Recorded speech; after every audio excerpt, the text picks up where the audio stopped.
Good morning. Today we will complete the opening submissions of the core participants and then turn to hearing evidence. Mr. Bowie, I'm sorry I cut you off yesterday. Thank you, my lady. And good morning, everyone. The following opening statement is made on behalf of Public Health Scotland, or PHS for short. At the outset, we wish to say that we're very grateful to the inquiry for its considerable work in getting to this important milestone, the start of the Module 1 hearings, and for our having been afforded an opportunity to participate in and contribute to this module of the inquiry's work. We are well aware it is only by dint of the huge amount of work and effort by you, my lady, counsel to the inquiry and the rest of your team, that the core participants, including PHS and the wider public, are now on the verge of being able to listen to the first of many important witnesses to this inquiry give their oral testimony. In short, PHS is grateful and pleased to be here on this historic and important day. PHS, its legal team and I look forward to participating over the coming weeks in these hearings and assisting you, my lady, and your team in whatever way we can. PHS sincerely believes it has much to contribute and share by way of experience and expertise. But equally important from PHS's perspective, we are here to learn. To learn from the inquiry what can be done better to protect the people of Scotland from future threats to their health. PHS is committed to that. For several months now, PHS has been working hard to produce all of the information the inquiry has asked of it. To date, the organisation has produced detailed statements, chronologies, narratives and other documents across a number of the inquiry's modules. It's hoped the documentation produced has been informative and assisted the inquiry in gaining a fuller understanding of who PHS is and the work it does. During this process, we have very much been speaking to the inquiry. And although, as a result, the inquiry will now, we hope, have a much better idea of who PHS is, we're very conscious that the wider public who are watching and listening today may very well not. Hence, in this opening statement, our strong desire and intention is to speak not only to the inquiry, but to the public also. In particular, the Scottish public, especially those who have an interest in the work of PHS. It goes without saying that I am very much also speaking to the Scottish Covid-19 bereaved families for justice, who have such an important place in this inquiry. It is our hope that what I say today is helpful to all of those with an interest in PHS. I want to say something now about PHS, the organisation. Public Health Scotland is what's termed a special health board and is the lead national organisation in Scotland for improving and protecting the health and well-being of Scotland's population. It was created after a public health reform programme in Scotland, which was designed, amongst other things, to strengthen national leadership in public health. The organisation draws upon a range of expertise within its staff to deliver these objectives, including healthcare consultants, nursing staff and healthcare scientists. Health, social care policy and funding, including public health policy, are devolved matters. This means that PHS operates in a different context to its counterparts in the other UK nations. PHS is committed to helping the inquiry navigate the complexities that this will inevitably create for a UK-wide investigation.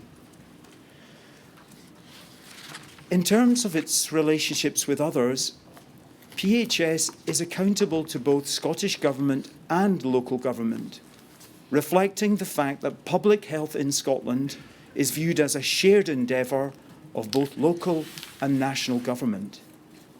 Indeed, PHS is uniquely sponsored by Scottish Government and the Convention of Scottish Local Authorities, COSLA, on behalf of local government. On a day-to-day level, PHS collaborates across public and third sectors. It's important to note that PHS is a relatively young organisation.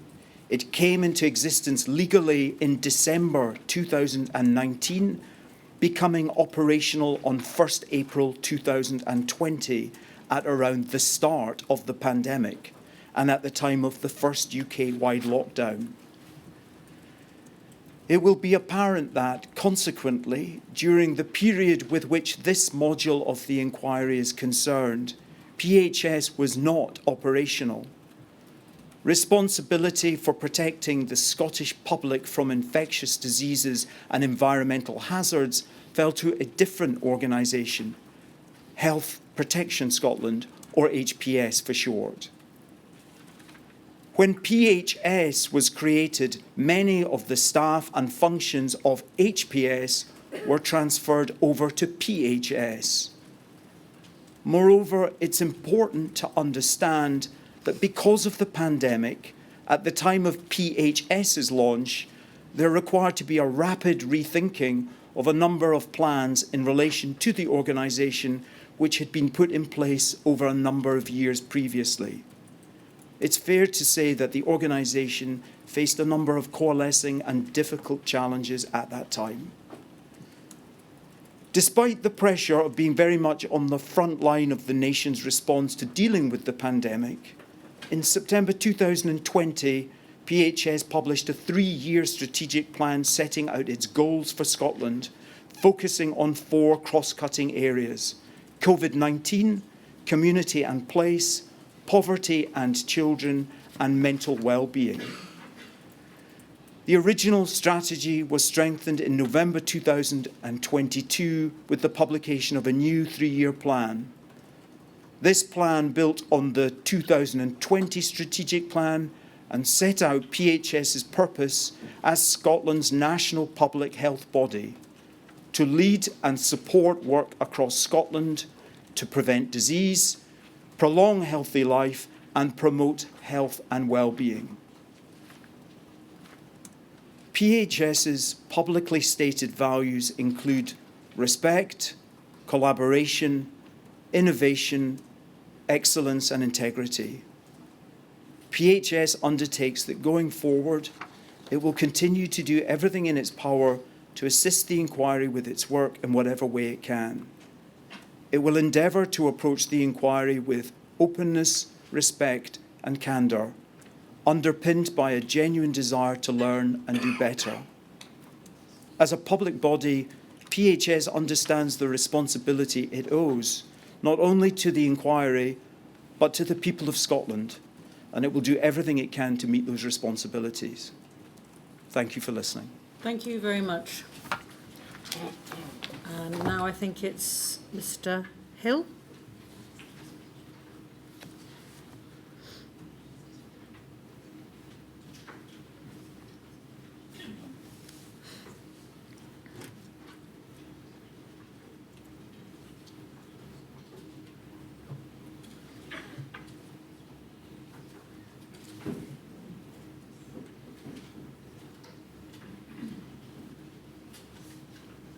My lady, I represent the Government Office for Science. It is right to acknowledge at the start of this inquiry the enduring loss suffered by those affected by the pandemic. Those bereaved as a consequence of COVID-19, those who were separated from their loved ones and were not reunited, those who continue to live with the life-altering effects of long COVID. It is also right to acknowledge the wider public who took their own altruistic steps to counter COVID-19, those who volunteered for clinical trials, those who supported vulnerable people during lockdown, those who curtailed their own lives and businesses to help protect others. The Government Office for Science and the current and former government chief scientific advisors for whom we speak wish to commit publicly to what we understand to be the common goal of those participating in this inquiry: to examine what happened in order to inform and improve the country's collective response to future pandemics. In these brief opening remarks, we thought it may assist to deal with two topics. First, an overview of what the Government Office for Science and SAGE are, and perhaps just as importantly, what they are not. And second, an outline of the work that has been done to learn lessons from the pandemic and some of the themes that have been identified in that work. Turning to the first of these topics, the Government Office for Science, Go Science as it's known, is a small organisation. At its head is the Government's Chief Scientific Advisor, the GCSA, who reports to the Cabinet Secretary.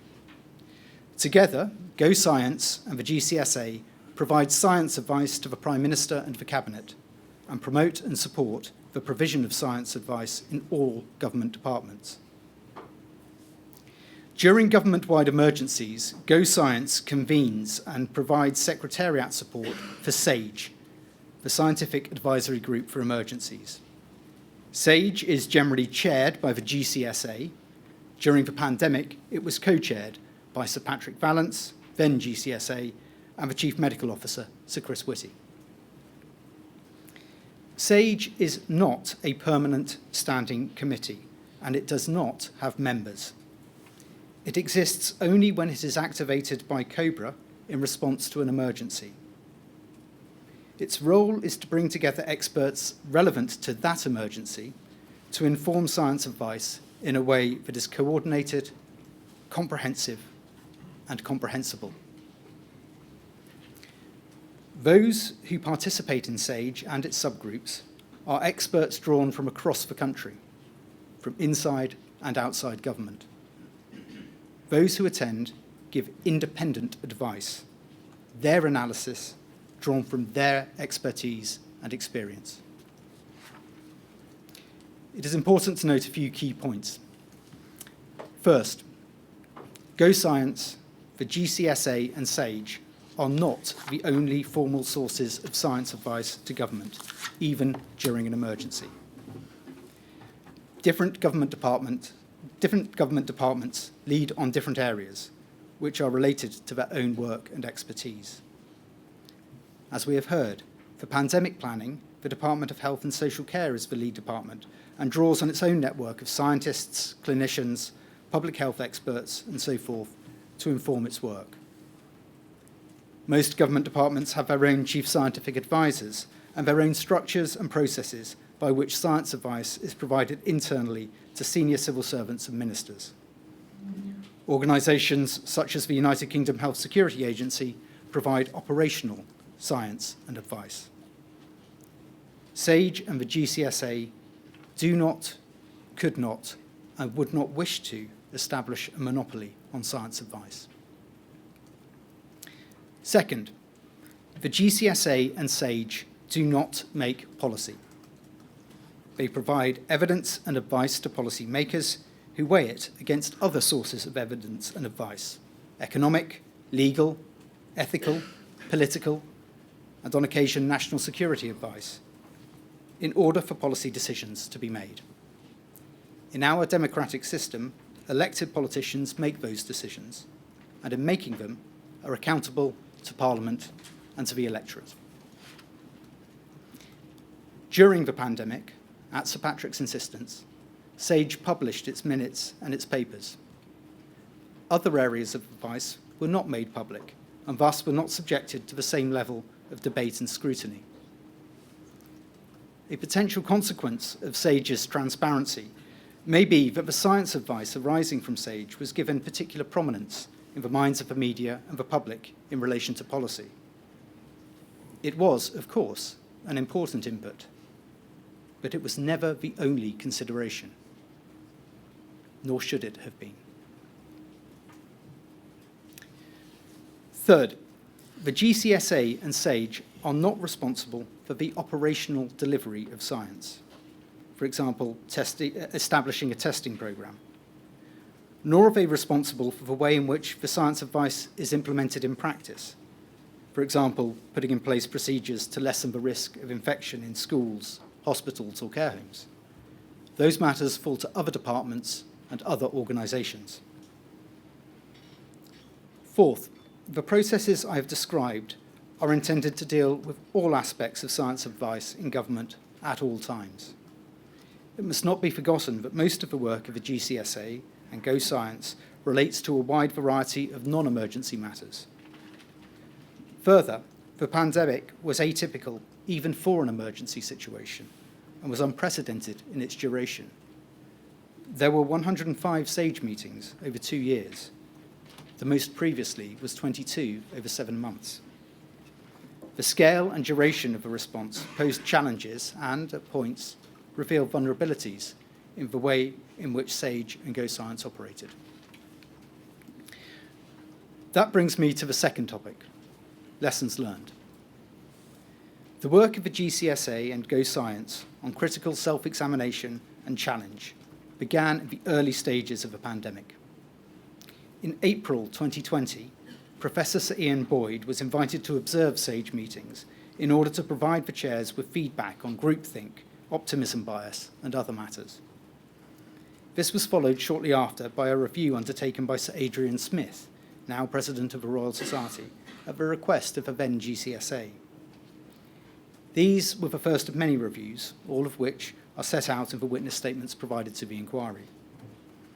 The work is ongoing in the form of the SAGE development programme, which is designed to embed the lessons learned in ways of working.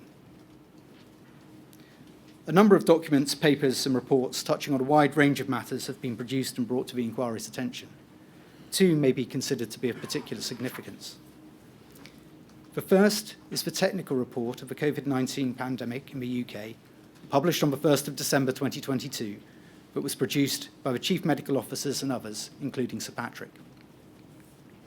The second is the 100 Days Mission, a document produced under Sir Patrick's leadership as part of the UK's presidency of the G7, which addressed the specific question of how to accelerate the discovery and development of diagnostics, vaccines, and therapeutics. Go Science will listen carefully to the evidence that is adduced, and that evidence and your ladyship's reports will inform its further work. It maintains an open mind. It may be helpful, though, to share some of the initial observations that have emerged from the work undertaken to date.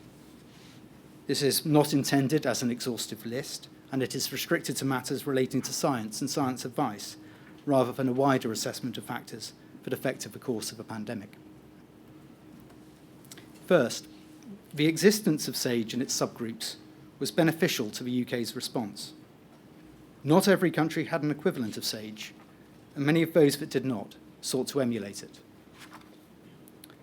Second, while there may be an argument to establish equivalent advisory groups on matters such as economics, SAGE should continue to concern itself only with science. It would be better for SAGE and any additional groups to convene separately and present their distinct outputs to politicians and decision makers. It is for them, and not the experts, to weigh the competing factors against one another, make the trade-offs, and come to decisions on policy. Third, those scientific areas in which the UK was strong going into the pandemic were those in which it did well. The quality and breadth of its science base, expertise in genomic sequencing, expertise in pharmaceuticals and vaccines, and the ability to mount large-scale national clinical trials. Conversely, areas of national weakness led to vulnerability. The absence of a major domestic diagnostic industry and difficulties in scaling up the manufacture of diagnostics. The underlying health inequalities and comorbidities within the UK population. The lack of excess capacity in the NHS, even in normal times. And challenges in scaling and operations of a public health infrastructure, which raise questions about the investment made in that system in preceding years and whether it had responded effectively to previous pandemic threats. You have heard from others the need to address weaknesses.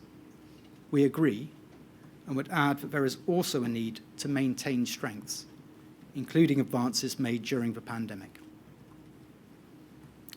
Fourth, and related, access to reliable and relevant data is critical in responding to a pandemic, or indeed any major emergency. Initially, this was an area of weakness. Data were not available, or were not shared, or could not be collated and analysed rapidly. This hampered advice and resulted in underinformed decisions. This weakness was addressed, and data collection, usage, and presentation improved markedly. A central question for this inquiry, and for society as a whole, is to determine which data will be required in the event of an emergency, how they can be shared, and how to establish and maintain structures to achieve this.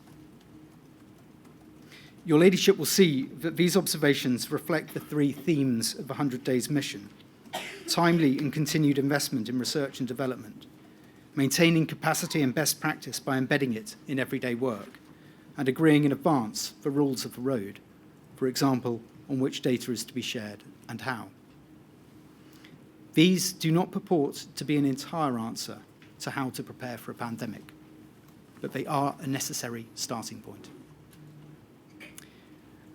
Finally, it would not be right to conclude without acknowledging the extraordinary efforts of the many scientists, academics, and clinicians who assisted SAGE and its subgroups. The workload was formidable and the pressure intense. They stepped forward voluntarily and at considerable cost to personal and family lives. They did so not for personal advancement or financial gain, but to help. Their work saved many lives, and the country was fortunate to be able to call upon them. Unless I can assist further, my lady, that's No, our you've been end. very helpful. Thank you, Mr. Hill. Right, now I think it's Miss Golding.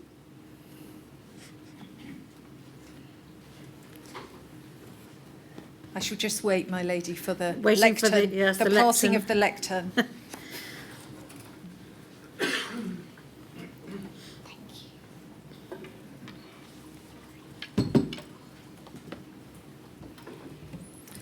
Good morning, my lady.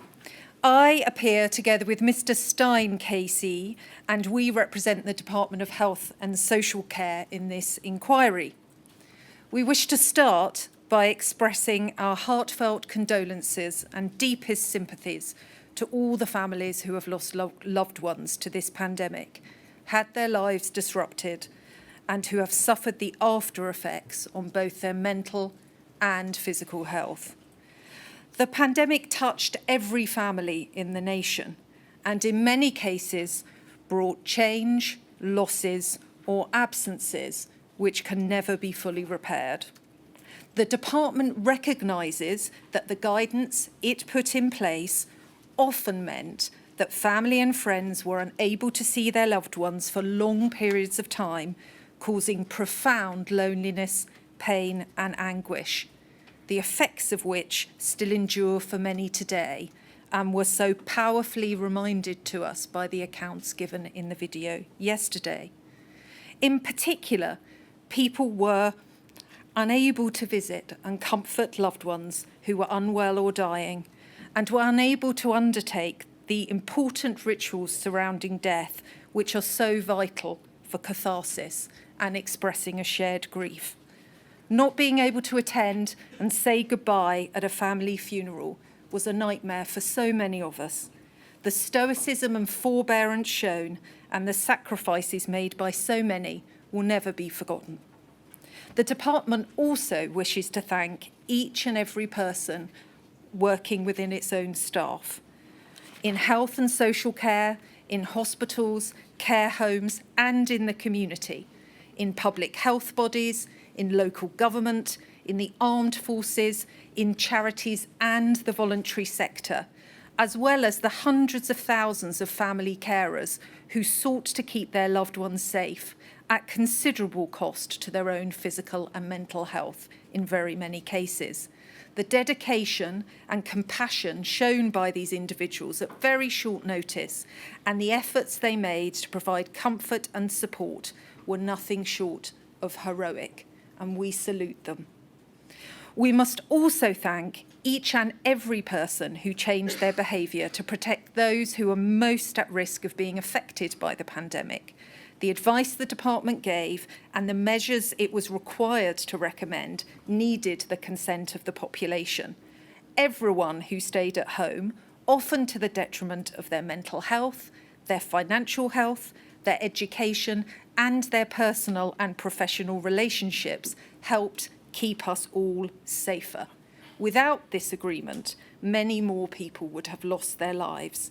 The resilience, determination and swift response by the population made a tremendous difference. The aim of the department and those working in it was at all times to save lives, minimise serious illness and protect health and care, particularly during the first 6 months of the pandemic, when less was known about the virus and its transmission. There was frequently a need to issue guidance or create policies where there were, in reality, no good options.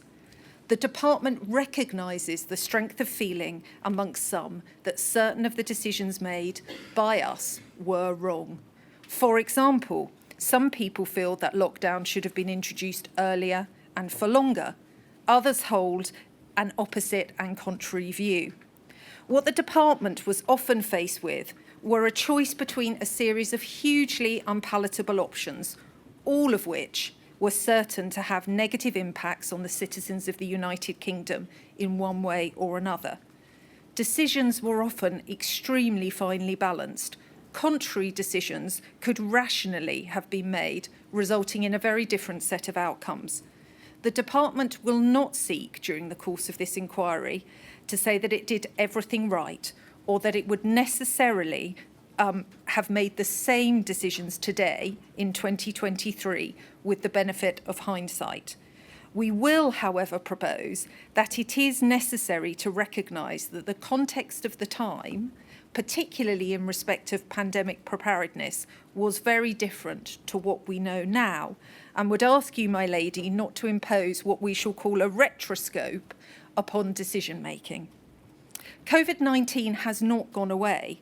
The department and all of those providing health and social care in Britain are still fighting it, even though effective vaccines and treatments mean that its impact is very much reduced. There are new variants which require further work to be undertaken, and people are still becoming ill, sometimes seriously. Those with clinical vulnerabilities are also leading more restricted lives in some cases. The after effects of COVID are profound on the mental and physical health of the nation, as I've mentioned, and not least on those whose treatment may have been paused for other diseases and illnesses because of the pandemic. The job of the department is to remain vigilant and to keep caring for those who require it. I shall not, my lady, be setting out a detailed framework of the Department of Health and Social Care, to which I have no doubt many people shall be relieved. Our role is predominantly to support ministers to help people lead more independent, healthier lives for longer.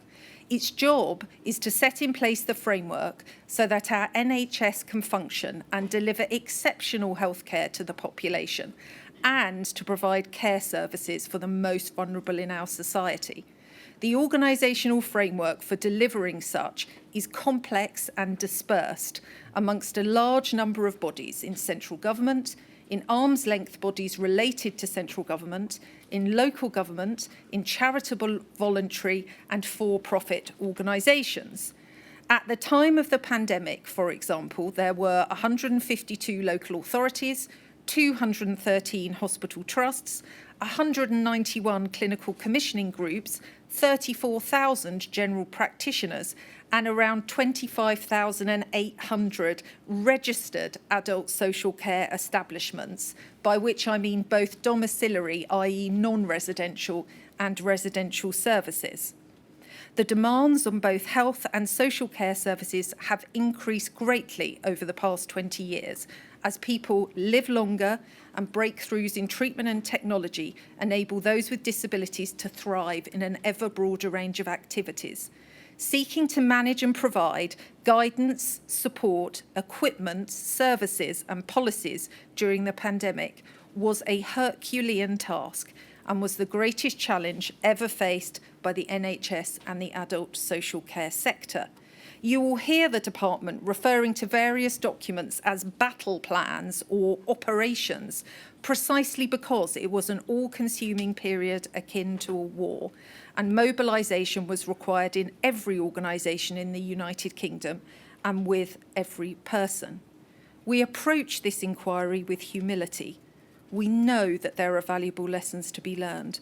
We are open-minded to learn what others say about our processes and procedures, both before and during the pandemic, and the decisions we took.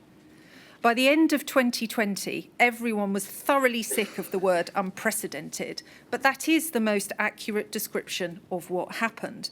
This module is dealing with the plans that were put in place in advance of that period of time.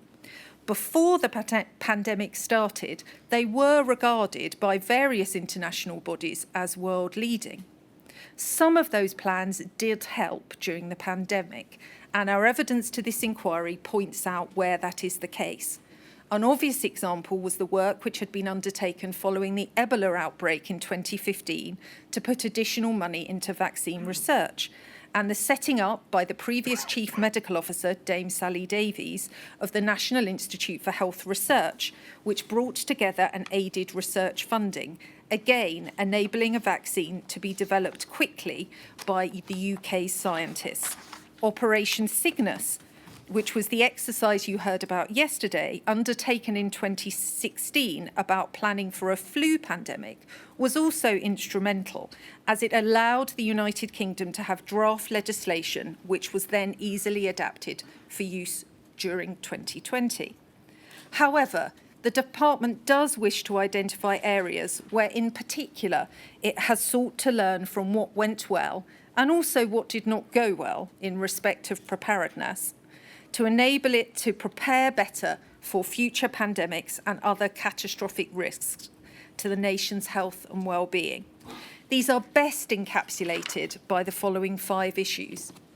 First, we need a toolkit of capabilities which can adapt to deal with whatever public health risk emerges, rather than a fixed plan against specific threats or viruses. Plans are important, but they are only as good as the core capabilities upon which they are based. This is the case for all measures which need to be taken during pandemics. For example, the provision of scientific advice, research, surveillance and data, the development of vaccines, diagnostics, testing and therapeutics, the system of regulation of medicines and medical products, stockpiles of medicines, vaccines and other material, including PPE, the maintenance of manufacturing capacity for testing, therapeutics, PPE and other pieces of equipment and medicine, which is cited within the United Kingdom, and a legislative framework to enable actions to be implemented swiftly. Areas where the UK has relative strengths performed well during this pandemic. Where there was weakness or fragility, the response was not as good. Secondly, the underlying resilience of the health and social care system really matters, because a strong system of public health and social care is needed to fight future risks effectively. Indeed, a resilient system, limited health inequalities and a generally healthy population will be more likely to be able to cope with shocks of any kind. Levels of core capacity for day-to-day health and care services, which must be resilient, need to include specialist laboratories which can be expanded to meet demand rapidly, NHS general, critical and intensive care beds with bed occupancy levels at a sustainable level, and appropriate and safe staffing. There is also a need for social care services both at home and in residential settings to maintain a high level of built-in resilience, for there to be a good pipeline of medical supplies and for a workforce with the experience and numbers to cope. The underlying health of the population and health inequalities also matter in the ability of our country to respond to new health threats. For example, the increasing age profile, levels of obesity, smoking, or pre-existing comorbidities. Third, any pandemic planning must include the ability to surge and scale up quickly in the first few months. Planning for preparedness and response capability in the future must address areas which have to be prepared in advance. For example, stockpiles of antivirals, stockpiles of therapeutic measures, stockpiles of PPE, whilst we learn more about the disease and start to develop specific medical countermeasures. Planning must also consider provision in areas where an immediate response is required. For example, the ability to buy disease-specific vaccines or to establish large-scale trials very quickly. We need to consider how we cope in the first few months of a pandemic so that our resources can be mobilised effectively and scaled up to meet the country's needs. Fourth, diagnostic surge capacity was a particular weakness in the past pandemic. The initial scientific and technical responses by way of genomic sequencing of the virus and the development of the test was good, reflecting our exceptional scientific community's hard work and collaboration. Our end position of being able to provide over 1 million tests a day was amongst the best in the world, but it was very difficult to scale up testing in the first stages of this pandemic to the number and speed required, and it was an area of significant weakness compared to our international competitors and comparators. Fifth, pandemic preparedness in the future should take account of and be responsive to all 5 routes of transmission of communicable disease: respiratory, touch, oral, blood, or by vector, for example, an insect. Covid-19 and flu are both respiratory diseases. The last major pandemic within the UK was HIV, which was sexually transmitted and required a very different response. And unfortunately, there is still no effective vaccine for it. We need, as Professor Van Tam infamously said, very many shots at the goal the next time round. We must recognise that future pandemics will be unexpected and will present new challenges. We need to be prepared for the worst by maintaining the resources and core capabilities that underpin a resilient health and care system and a healthy population, alongside contingency arrangements to scale up quickly. The Department recognises that the role of the government is not just to ensure that the UK is prepared, but also to assist other countries with pandemic preparation and support, including surveillance, therapeutics and vaccines, to limit the spread of future diseases. This is not entirely altruistic, but must be seen as part of the strategy to protect the United Kingdom. Finally, the Department is well aware that many will argue that extra resource in health and care is part of the answer to improve pandemic preparedness. It is this department's role to advise on strategies and policies to help, as I have already said, people live more independent, healthier lives for longer, and to deliver health and social care support that they need in a way which is of the highest quality, efficient and cost-effective.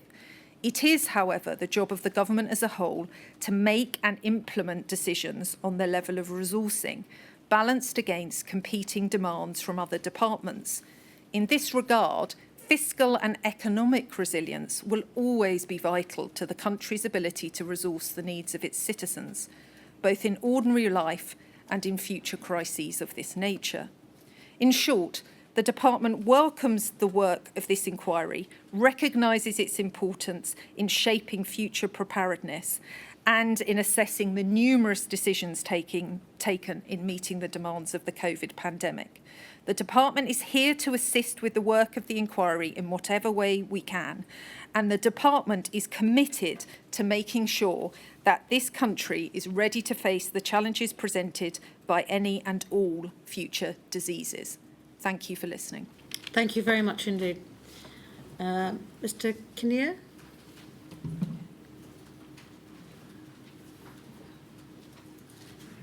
short transfer that time. My Lady, good morning. I appear on behalf of the Welsh Government before you today. The pandemic touched the lives of everyone, but none more so than those who lost loved ones. As was so powerfully demonstrated in yesterday's impact film, the bereaved are rightly seeking an answer to the question which lies at the heart of this module. Were the governments of the United Kingdom adequately prepared for the COVID-19 pandemic? The question is one that requires a timely answer, and it is a significant achievement of this inquiry that Module 1 has been brought so swiftly to a hearing. The scale of the preparation by the inquiry team and the core participants is considerable, and it bodes well for the efficient completion of the hearings in line with the timetable you have recently announced. As Mr. Keith's opening statement illustrated, the question about the adequacy of this country's preparedness will not be a straightforward one to answer. Much turns on an assessment of structures, policies and procedures in the four nations, and although they shared some institutional arrangements and framework strategies and policies, such as the UK's 2011 pandemic influenza strategy, there were material differences between them all and their application by the devolved governments. Much will also depend upon whether the assessment contained in the UK National Risk Register that pandemic influenza was the greatest risk confronting the country was reasonable. In addressing the question whether the UK was adequately prepared, the Welsh Government has cooperated fully with the inquiry and will continue to do so. Scrutiny may sometimes be difficult, even uncomfortable, but it is necessary. That is because fair but unsparing scrutiny is vital to make sure that the four nations of the United Kingdom are best prepared for any future health emergency. The Welsh Government made clear at the outset that it would play its full part in helping and supporting the inquiry's work. To that end, in addition to giving very significant disclosure, the Welsh Government has provided 18 statements in Module 1 alone. 5 statements came from present ministers, including the First Minister of Wales and former ministers, and 13 were given by past and present senior officials. Their statements answer the questions that the inquiry asked, and each and every one of the makers of those statements is ready to help your work further. Indeed, a number have been called to give oral evidence in due course. As you know, the Welsh Government statements address in detail the resilience and preparedness structures in Wales, the NHS in Wales, and its links to preparedness and resilience, and the provision of scientific, technical and medical information in Wales.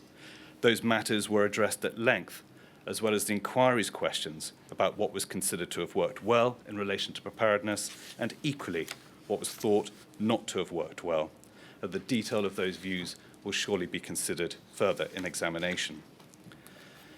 The Welsh Government did not wait for the inquiry's call for evidence and hearings to examine what had worked and what did not work. Before the first wave of the pandemic started to retreat, in June 2020, the Welsh Government started critically to examine its own response and to identify recommendations for improvement. The resulting analyses have all been disclosed to the inquiry. Undoubtedly, the conclusions of those analyses will inform counsel to the inquiry's examination of Welsh Government witnesses and your report in due course. The inquiry's work may also be assisted by the work of others who have analysed the substance of the Welsh Government's response to the pandemic. For example, parliamentary consideration of the Welsh Government's response by the various committees of the Senedd. Reviews by Welsh regulatory bodies such as Estyn, the Inspectorate of Education and Training in Wales, Health Inspectorate Wales, the Care Inspectorate Wales, and the Equality and Human Rights Commission, and finally audit work carried out by the independent body Audit Wales, particularly in relation to PPE. The inquiry will undoubtedly examine Welsh Government witnesses on the substance of the lessons learned from its responses to the pandemic and what they may say about the strengths and weaknesses of preparedness arrangements in January 2020. One theme which emerges from the evidence is that those arrangements provided a useful foundation for the Welsh Government's response. That said, when the pandemic started, adaptability and flexibility were required of decision makers and all those responsible for carrying out the response. The inquiry will examine whether the degree of adaptability and flexibility that was required could or indeed should have been reasonably anticipated before. The inquiry will also rightly shine a light on the extent to which detailed consideration was given to the impact of the pandemic and the response on health and other inequalities. Although the general impact on vulnerable persons was considered, it is fair to say that more detailed work could have been done to identify the particular effect of a pandemic and its response on those with particular health or impairment issues, as well as broader socio-economic inequalities. One important point that Mr. Keith drew out yesterday is the broad question of resilience. That is to say, the country's ability to respond to and to recover from a whole system emergency such as Covid-19. It is much more than an analysis of structures, policies and procedures, although they are important. It is concerned with whether the country has invested sufficiently, both in terms of people and resources, to weather and recover from an emergency such as the pandemic. The Welsh Government's evidence makes clear that a central element in its view of Wales's resilience was the policy of steadily increasing investment in the Welsh NHS in the years before 2020, and in an environment where austerity significantly limited the available funding. That important point of context will be a significant feature in the assessment of preparedness. Another feature of resilience was the well-established and effective working relationships that had developed between the Welsh Government, local health boards and Welsh local authorities in the years before the pandemic, as was reflected in the Welsh Local Government Association submissions yesterday afternoon. Those good working relationships were an essential and necessary feature of effective preparedness, and they greatly assisted the response to the pandemic in Wales. That too may be an issue that will be explored in due course. The inquiry's investigation in Module 1 is rightly alive to the overarching political context in which the adequacy of preparedness will come to be assessed in the years before 2020. A significant and arguably the dominant factor of that context will be the preparations for the United Kingdom's departure from the European Union, and in particular, the planning for a no-deal exit. The extent to which Brexit-related preparation and planning consumed the attention of all four governments in the UK from 2017 onwards cannot be underestimated. It is clear that Brexit preparations were the reason why the work of the UK's Pandemic Influenza Review Board was substantially paused in 2018. That said, it is also clear that preparations for a no-deal departure required both ministers and officials to consider the consequences of a whole system emergency, work which bore fruit when the pandemic struck. My lady, may I finally turn to the question of recommendations? A fundamental part of this inquiry's work is the formulation of efficient and effective recommendations that put right any deficiencies or flaws that are found to exist. The inquiry provides an invaluable forensic context in which to identify and analyse the merits of proposed measures. My lady will know better than most from her experience following the 7/7 bombings that some proposals may, at first blush, seem attractive or indeed consistent with a perception of common sense, but which on analysis are found to be unlikely to address the identified problem effectively, or indeed transfer the risk elsewhere, or maybe even heighten that risk. Consideration of recommendations may not therefore be a straightforward exercise. How the inquiry will identify and consider them will be an important feature of your work in which the Welsh Government stands ready to help. At this stage, one matter which the inquiry may wish to consider is whether, and if so to what extent, intergovernmental arrangements for the sharing and commissioning of expert advice may be improved. Some institutional reforms have already been implemented, primarily addressed at enhancing the nature and quality of intergovernmental liaison between the heads of government of the four nations. However, the clear and consistent evidence is that Welsh Government was unable to draw more directly upon the UK Government's very considerable and comparatively greater expert scientific resources so as to better inform their own decision-making.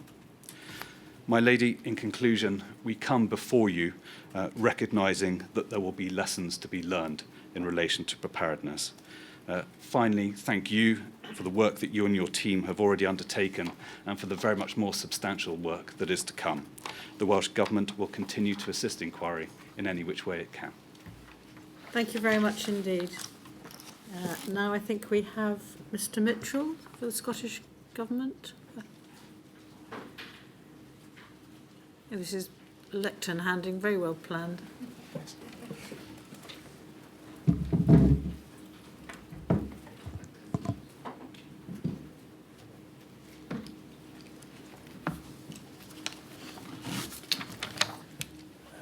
Good morning, my lady. I appear at these public hearings on behalf of the Scottish Government. I appear along with my juniors, Fiona Drysdale and Jennifer Nicholson-White, and we are instructed by Caroline Beattie of the Scottish Government Legal Directorate.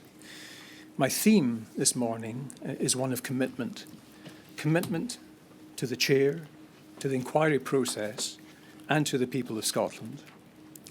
That commitment is to assist and to cooperate with the inquiry, to listen to the evidence and to learn lessons that might flow from that evidence. Before going any further, on behalf of the Scottish Government, I would like to recognise the loss suffered by the people of Scotland and the wider UK population during the pandemic. Everyone suffered and many thousands lost their lives. That loss is felt, understood and acknowledged by the Scottish Government. Indeed, how could it be otherwise? The people of Scotland are resilient. They responded to the challenges of Covid-19, and together Scotland emerged from the pandemic. Yet the cost was high. Certain sections of Scottish society suffered more than others. Legitimate questions arise as to whether the suffering needed to have been quite so great. The continuing goal of the Scottish Government is to build a resilient Scotland that is able to protect all its citizens from risks that emerge to threaten the safety of modern-day society. Therefore, let me repeat one of the commitments that I have already given. The Scottish Government comes here to listen and is eager to learn how its processes, structures, and policies on preparedness could be improved. Let me say something about Scotland's resilience system, which Mr Keith touched on briefly yesterday.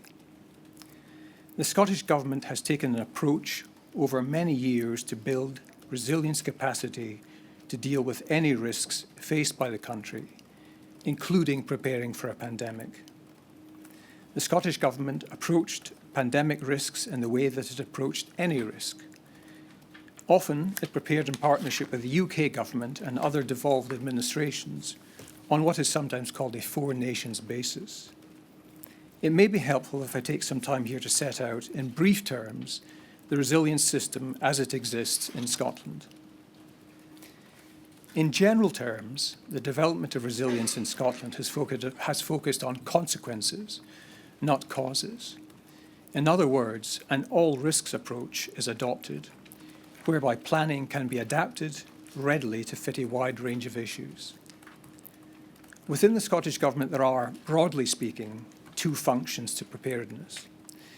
The first is a central managerial function. Here, a central resilience division of Scottish Government works with different branches of the government and public bodies to assess a whole range of risks, whether that be a risk of flooding or a risk of terrorism. In the case of the assessment of a pandemic risk, there is close cooperation between the resilience divisions, the Health and Social Care Department of Scottish Government, and NHS boards. Should an incident or emergency arise, Scottish Government Resilience Room can meet to coordinate and direct actions designed to respond to the incident. During the COVID-19 pandemic, the Resilience Room met on a regular basis and a frequent basis and was often chaired by either the First Minister or the Deputy First Minister. The second function supports the development and delivery of the plans that deal with risks and emergencies. This is underpinned by the Civil Contingencies Act of 2004, of which we have already heard. That seeks to minimise disruption in the event of an emergency and to ensure that the UK is better prepared to deal with these emergencies. Whenever there is an emergency in Scotland, different organisations work together to tackle it. Depending on the nature of the incident, this might include Police Scotland, the Scottish Fire and Rescue Service, health boards, or local authorities. These organisations form something called a resilience partnership, which structure allows them to coordinate, collaborate, and to share information. The structure which supports multi-agency coordination is the Regional Resilience Partnership. There are 3 regional resilience partnerships in the north, in the east, and in the west of Scotland. Within each regional partnership sits several local resilience partnerships, the composition of which are determined by the regional partnerships. The regional partnerships and the local partnerships bring together all the relevant organisations in an area to develop an effective approach in dealing with emergencies. Also supporting the second function of development and delivery is the Scottish Resilience Partnership. This is a core group of the most senior statutory responders and key resilience partners. The group acts as a strategic policy forum for resilience issues, providing assurance to ministers that statutory responders and key resilience partners are aware of any significant resilience gaps and priorities, and that they are addressing these.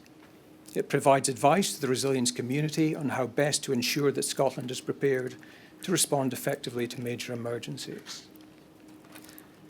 The Scottish Government and statutory responders have long acknowledged and valued the contribution to national resilience that is made by the wide range of bodies in the third sector, the private sector, and community groups which activate in response to emergency events.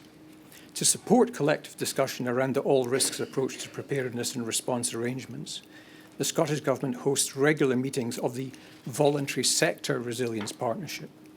This partnership brings these parties together to build connections, relationships, and an understanding of each other's capacity and capabilities to enable better planning and coordination around emergency response arrangements. In this way, and assisted by Scottish Government guidance contained in a series of documents entitled Preparing Scotland, Scottish Guidance on Resilience, which was published from 2016, organisations within Scotland are able to plan for emergencies at a local and regional level. This is, in fact, a simple and easily understood structure. It was within this structure that pandemic preparations were made.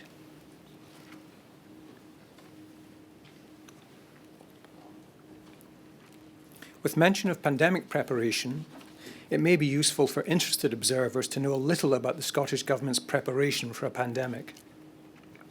The Scottish Government's approach to pandemic planning was guided by 3 things. Firstly, advice from scientists and experts from the UK and the World Health Organization. Secondly, by best practice. And thirdly, by prior experience. Preparations were, again, made at a national, regional and local level. Some preparations were also made at a 4 nations level. Thus, for example, the Scottish Government collaborated in the development of the UK influenza pandemic preparedness strategy from 2011, of which we have heard already. This document provided background information and gave guidance to organisations for developing plans. Further, close links existed and continue to exist between the Chief Medical Officer for Scotland and the Chief Medical Officer for the other nations, thereby allowing the exchange of information on pandemic risk. In addition, Scottish officials participated in a UK government-led Pandemic Readiness Flu Board. Turning to plans made at a Scottish national, regional and local level, the Scottish Risk Assessment, published in 2018, which we have also heard of, supplements the UK National Risk Assessment. It identified and analysed 10 actual risks facing Scotland, including pandemic influenza, which was identified as having a high likelihood of occurring. The risk assessment provided a means by which local and regional organisations could prepare and respond to the risks identified. In 2017, the Scottish Government established its own Pandemic Flu Preparedness Board, designed to drive forward particular aspects of pandemic preparation in Scotland, often on devolved matters. The Scottish Government participated in a UK-wide pandemic influenza exercise, Exercise Cygnus, in 2016. In 2015, it ran its own Scottish-wide pandemic influenza exercise, called Exercise Silver Swan. And in 2018, it Exercise Iris assessed NHS Scotland's response to a suspected outbreak of Middle Eastern respiratory syndrome. The combined effect of these and other preparations was that across Scotland, the Scottish Government, together with organisations from health boards to local authorities, had in place influenza pandemic preparedness plans. Now, of course, it has to be recognised that such plans were not an exact match for a coronavirus pandemic. However, many of their features could be adapted, and the lessons learned while preparing for an influenza pandemic were of great benefit when responding to the Covid-19 pandemic. It should also be recognised that for much of this period, the Scottish Government had to make budgetary decisions within a climate of austerity and with many other competing demands on the public purse from across different policy areas of government and the Scottish Parliament. Further, in 2018 and 2019, pandemic preparations had to compete with preparations for a possible no-deal departure from the EU for the attention of experienced resilience personnel. Before leaving this topic, I should mention two measures that helped greatly with management of the pandemic. The first is the reform of public health structures. In April 2020, a series of reviews, co-led by the Scottish Government and the Convention of Scottish Local Authorities, or COSLA, culminated in the establishment of Public Health Scotland. And we heard first thing this morning from Mr. Bowie, who represents Public Health Scotland. This unique body brought under one roof responsibility for the collection of health-related data, the thinking to address society's health issues, and the making of improvements to the health system.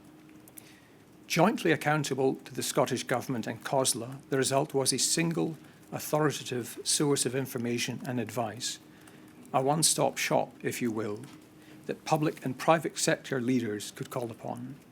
This was invaluable during the COVID-19 pandemic. The second measure that I should mention was a series of protocols for the management of public health incidents, including infectious diseases. First published in 2003 and updated thereafter, the management of public health incidents, guidance on the roles and responsibilities of NHS-led incident management teams contained information that NHS boards and local authorities could use when preparing for or in response to a public health or environmental event or incident. These were well-established protocols that were of great practical benefit during the pandemic. In summary, therefore, my lady, the Scottish Government has incrementally built on its pandemic resilience capability over many years. It has thought carefully about potential risks and is prepared to the best of its ability. But, of course, the devastating effect of the COVID-19 pandemic has shown that there are many lessons to be learned and improvements that can be made. The Scottish Government has already taken steps to address this, in part through the setting up of the Standing Committee on Pandemic Preparedness. This is an advisory group bringing together scientists and technical experts to advise the Scottish Government preparing for future risks from pandemics. Yet it is not only in the field of science where improvements can be made. The pandemic revealed in stark terms that a healthy and prepared nation is one where inequalities are not tolerated. The eradication of inequalities in health and social care and the building of a healthier Scotland has been a priority for the Scottish Government for several years now. The Christie Commission on the Future Delivery of Public Services from 2011, the Public Bodies Joint Working Scotland Act from 2014, and the Review of Public Health in Scotland, Strengthening the Functioning and Refocusing Action for a Healthier Scotland from 2015 are all evidence of the Scottish Government's commitment in this area. Yet more remains to be done. We would submit that the candour displayed in the witness statements which have been produced to the inquiry on behalf of the Scottish Government are testament to the Scottish Government's willingness to listen, to learn and to adapt. The Scottish Government is grateful to my lady for the opportunity to make this opening statement. It has been a necessarily brief and high-level overview of the resilience system in Scotland and the pandemic preparation that took place. We hope it has been of assistance to the inquiry, but we also hope that To those listening and watching the inquiry process, it has provided some insight into some areas that they may not have heretofore known about. My team and I hope that we can be of assistance to my lady and to her team in the weeks to come. Thank you.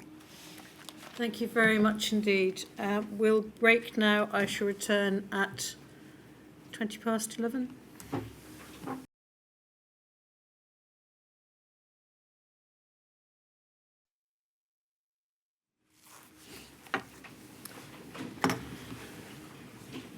Right, now we have Mr. Sharp.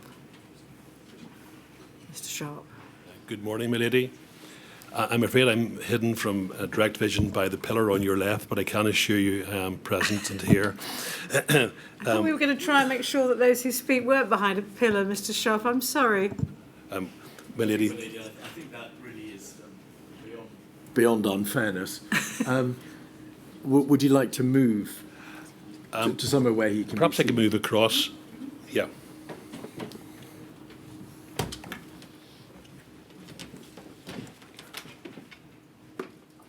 I knew from the outside these pillars were going to be a problem.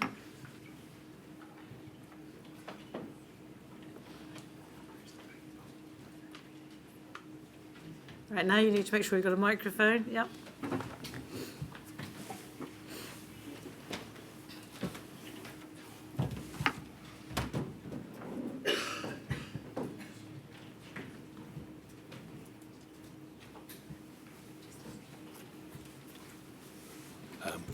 Thank you very much for all of the assistance offered by my colleagues. My lady, thank you for this opportunity to address the inquiry and all those who have been touched by the tragedy of the UK Covid-19 pandemic. I represent the Executive Office, which I will also refer to as the TEO, one of the 9 government departments in Northern Ireland. TEO supports the Northern Ireland Executive, which is made up of 5 different political parties in a mandatory coalition. Each of the 9 departments are independent, and matters only come to the Executive for decision making if they are significant, controversial or cross-cutting. The model of devolution in Northern Ireland is radically different to others in the UK or indeed Westminster. The remit of the Executive Office is to contribute to and oversee the coordination of executive policies and programmes in order to improve the economic, social and environmental well-being of the population.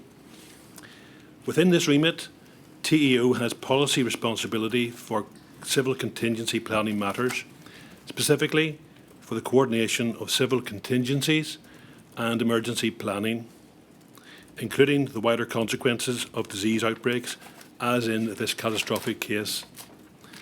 The First Minister and Deputy First Minister are joint ministerial heads of the Executive Office.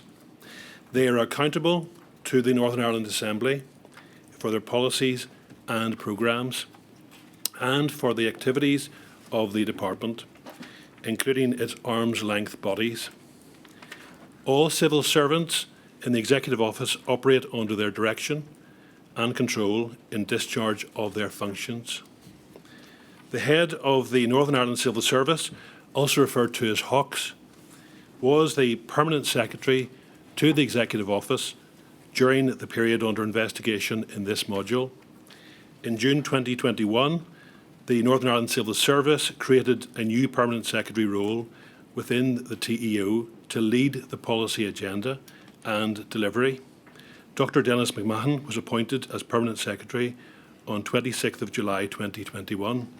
Lady, we will hear from Dr. McMahon in due course during this module. During the response period, the head of the Civil Service chaired the Central Contingency Group, or CCG. The CCG is the principal strategic civil contingencies preparedness body for the public sector in Northern Ireland. Now, one thing that is important to note, my lady, is that you will have seen that there were no ministers in government in Northern Ireland between the 16th of January 2017 and the 11th of January 2020. The Executive Office performed its functions during that period within the constitutional confines that applied In this respect, my client was acutely aware of the importance placed by the inquiry on the question of any impact of the absence of an executive in that period. The Ministers returned to office on the 11th of January 2020, and the Minister of Health attending the first COBRA meeting on the 29th of January 2020. Clauses for the inclusion in the Coronavirus Act were discussed at the executive meeting on the 17th of February 2020. There was a special CCG COVID-19 officials meeting on the 20th of February 2020, and advice went to ministers on the 3rd of March 2020, setting out the command, control and communications, or C3 arrangements that would apply.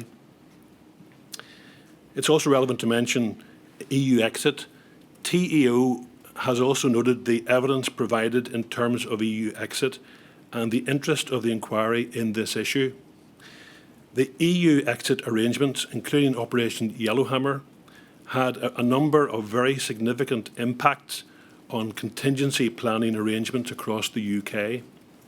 Given the unique circumstances which applied to Northern Ireland and the political sensitivities, the effects were more pronounced. Austerity. The impact of austerity has also been raised in the evidence to date. This is an important aspect of the inquiry which can help to set the context for TEO's evidence, specifically in terms of reduced staffing in the Northern Ireland Civil Service and also in terms of wider public service sustainability.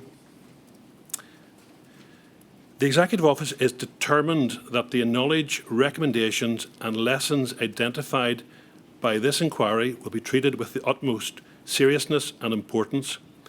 TEO can guarantee you and those who have suffered such profound loss that the Department will not be found wanting in responding to and comprehensively addressing changes recommended by the inquiry. The written evidence from the families of the bereaved has had a striking effect upon all who have heard it, not least TEO's team, charged with preparing for the contribution to this hugely important inquiry. Further, the Module 1 impact film demonstrates the depth of loss for people who were touched by the COVID-19 pandemic. It is impossible to view the film and not be moved. The inquiry's role in highlighting the perspective and lived experience of the victims of the pandemic, as well as the experiences of all those involved, is crucial. There is no substitute for this. We thank you and your team to the extent to which you have conveyed that moving experience. The modular approach, as well as the Chair's commitment to produce reports on each module, means that TEO can apply lessons from those as soon as possible. This means, in practice, identifying and learning from the best practice, mistakes and systemic issues that emerged during the pandemic, demonstrating the importance of good governance in support of decision-making, particularly when decisions have such a crucial role in promoting the well-being of the people who TEO serves. Engaging directly with people across all of society, including the equality groupings, to ensure their needs are incorporated into future plans, and simplifying organisational design, leadership and delivery of high-quality public services for everyone. This week marks the outward commencement of your investigation, milady, to understand exactly what happened, when it happened and why it happened. The COVID-19 pandemic has had and continues to have such a profound effect upon society in so many ways. Those affected must be given truthful answers to the questions they have asked since the earliest days in March 2020.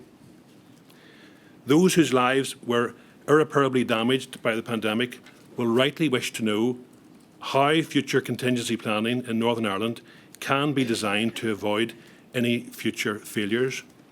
We share that quest to learn and will not be afraid to acknowledge when it is clear that government could have done better. My lady, those are my opening comments, and I'm very grateful for you listening to them. Thank you very much indeed, Mr. Sharp. Mr. Strachan, sorry you've had to wait so long.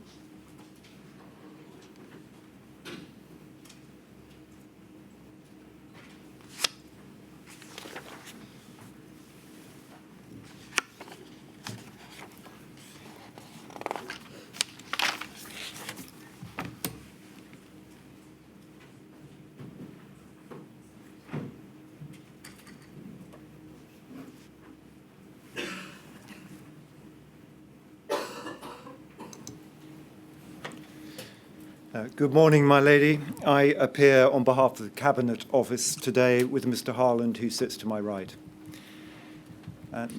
My lady, the Cabinet Office would like to start by expressing its deepest sympathy to all those who lost loved ones during the Covid-19 pandemic. It acknowledges the huge personal sacrifices which were made by families across the country and the dignity and bravery of all those who continue to live with the effects of Covid-19. And the Cabinet Office pays tribute to the efforts and courage of public servants and all those who played a role in the response to the pandemic, from those on the front line of health and social care to the scientists who worked on the vaccine and all those across society who kept the country running. The impacts of the pandemic went far beyond the many whose health suffered directly. The virus and the measures taken in response affected the economy and society profoundly. This inquiry will rightly focus on COVID-19's profound effect on the United Kingdom, but it is right to remember that this was a global pandemic. It affected the lives of everyone. No country was left untouched, and each government had to make extremely difficult choices in mitigating the suffering and hardship caused to its citizens. The UK government established this independent public inquiry under the Inquiries Act 2005 to provide the United Kingdom with what may be the most ambitious inquiry into COVID-19 undertaken worldwide. And as the former Prime Minister stated when announcing the inquiry, it is essential the government's actions, its structures, processes and judgments are examined rigorously, candidly and objectively. So every possible lesson from this terrible global event as it affected the United Kingdom is learned and remembered. To prepare properly for a future pandemic of this kind, such reflection and learning is essential, and it will build on the scrutiny that the government has received through parliamentary inquiries and the National Audit Office. My lady, the pandemic was the biggest peacetime crisis our country faced in decades. Its consequences will be felt for decades to come. But it's important to recognise the many sacrifices that have been and will continue to be made across our country as a result of this virus. And that although the pandemic had profound consequences for all, its enduring impact on individuals, families, communities and groups will vary significantly. And the Cabinet Office welcomes the inquiry's role in considering the different impacts on all parts of our society, including those with protected characteristics under the Equality Act of 2010. Thanks largely to the vaccines, COVID-19 has now been brought under control, though the pandemic placed huge strain on our public services, and we are still, as individuals and as a society, dealing with the longer-term consequences. The government is seeking to address those consequences, for example, supporting those with long COVID, including funding research to understand better its causes, symptoms and treatment, and putting in place the elective care recovery plan to tackle the COVID-19 backlog in the NHS. The government's also taking actions to improve the UK's resilience, as set out in the UK government's resilience framework. The Cabinet Office welcomes the role of the inquiry in investigating the response of the Cabinet Office, as well as all other relevant government departments to this crisis. The inquiry should help us all understand what went well and what did not, so as to improve the response should a pandemic threaten our country again. There will be much to learn from scrutinising with the full benefit of hindsight what happened, first in terms of preparation and then by examining the response to the breadth and scale of the crisis created by COVID-19.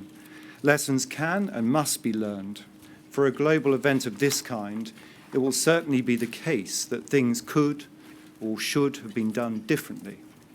The Cabinet Office's overriding aim is to learn all the lessons it can from such scrutiny and to make changes where appropriate to improve this country's resilience against such events in the future.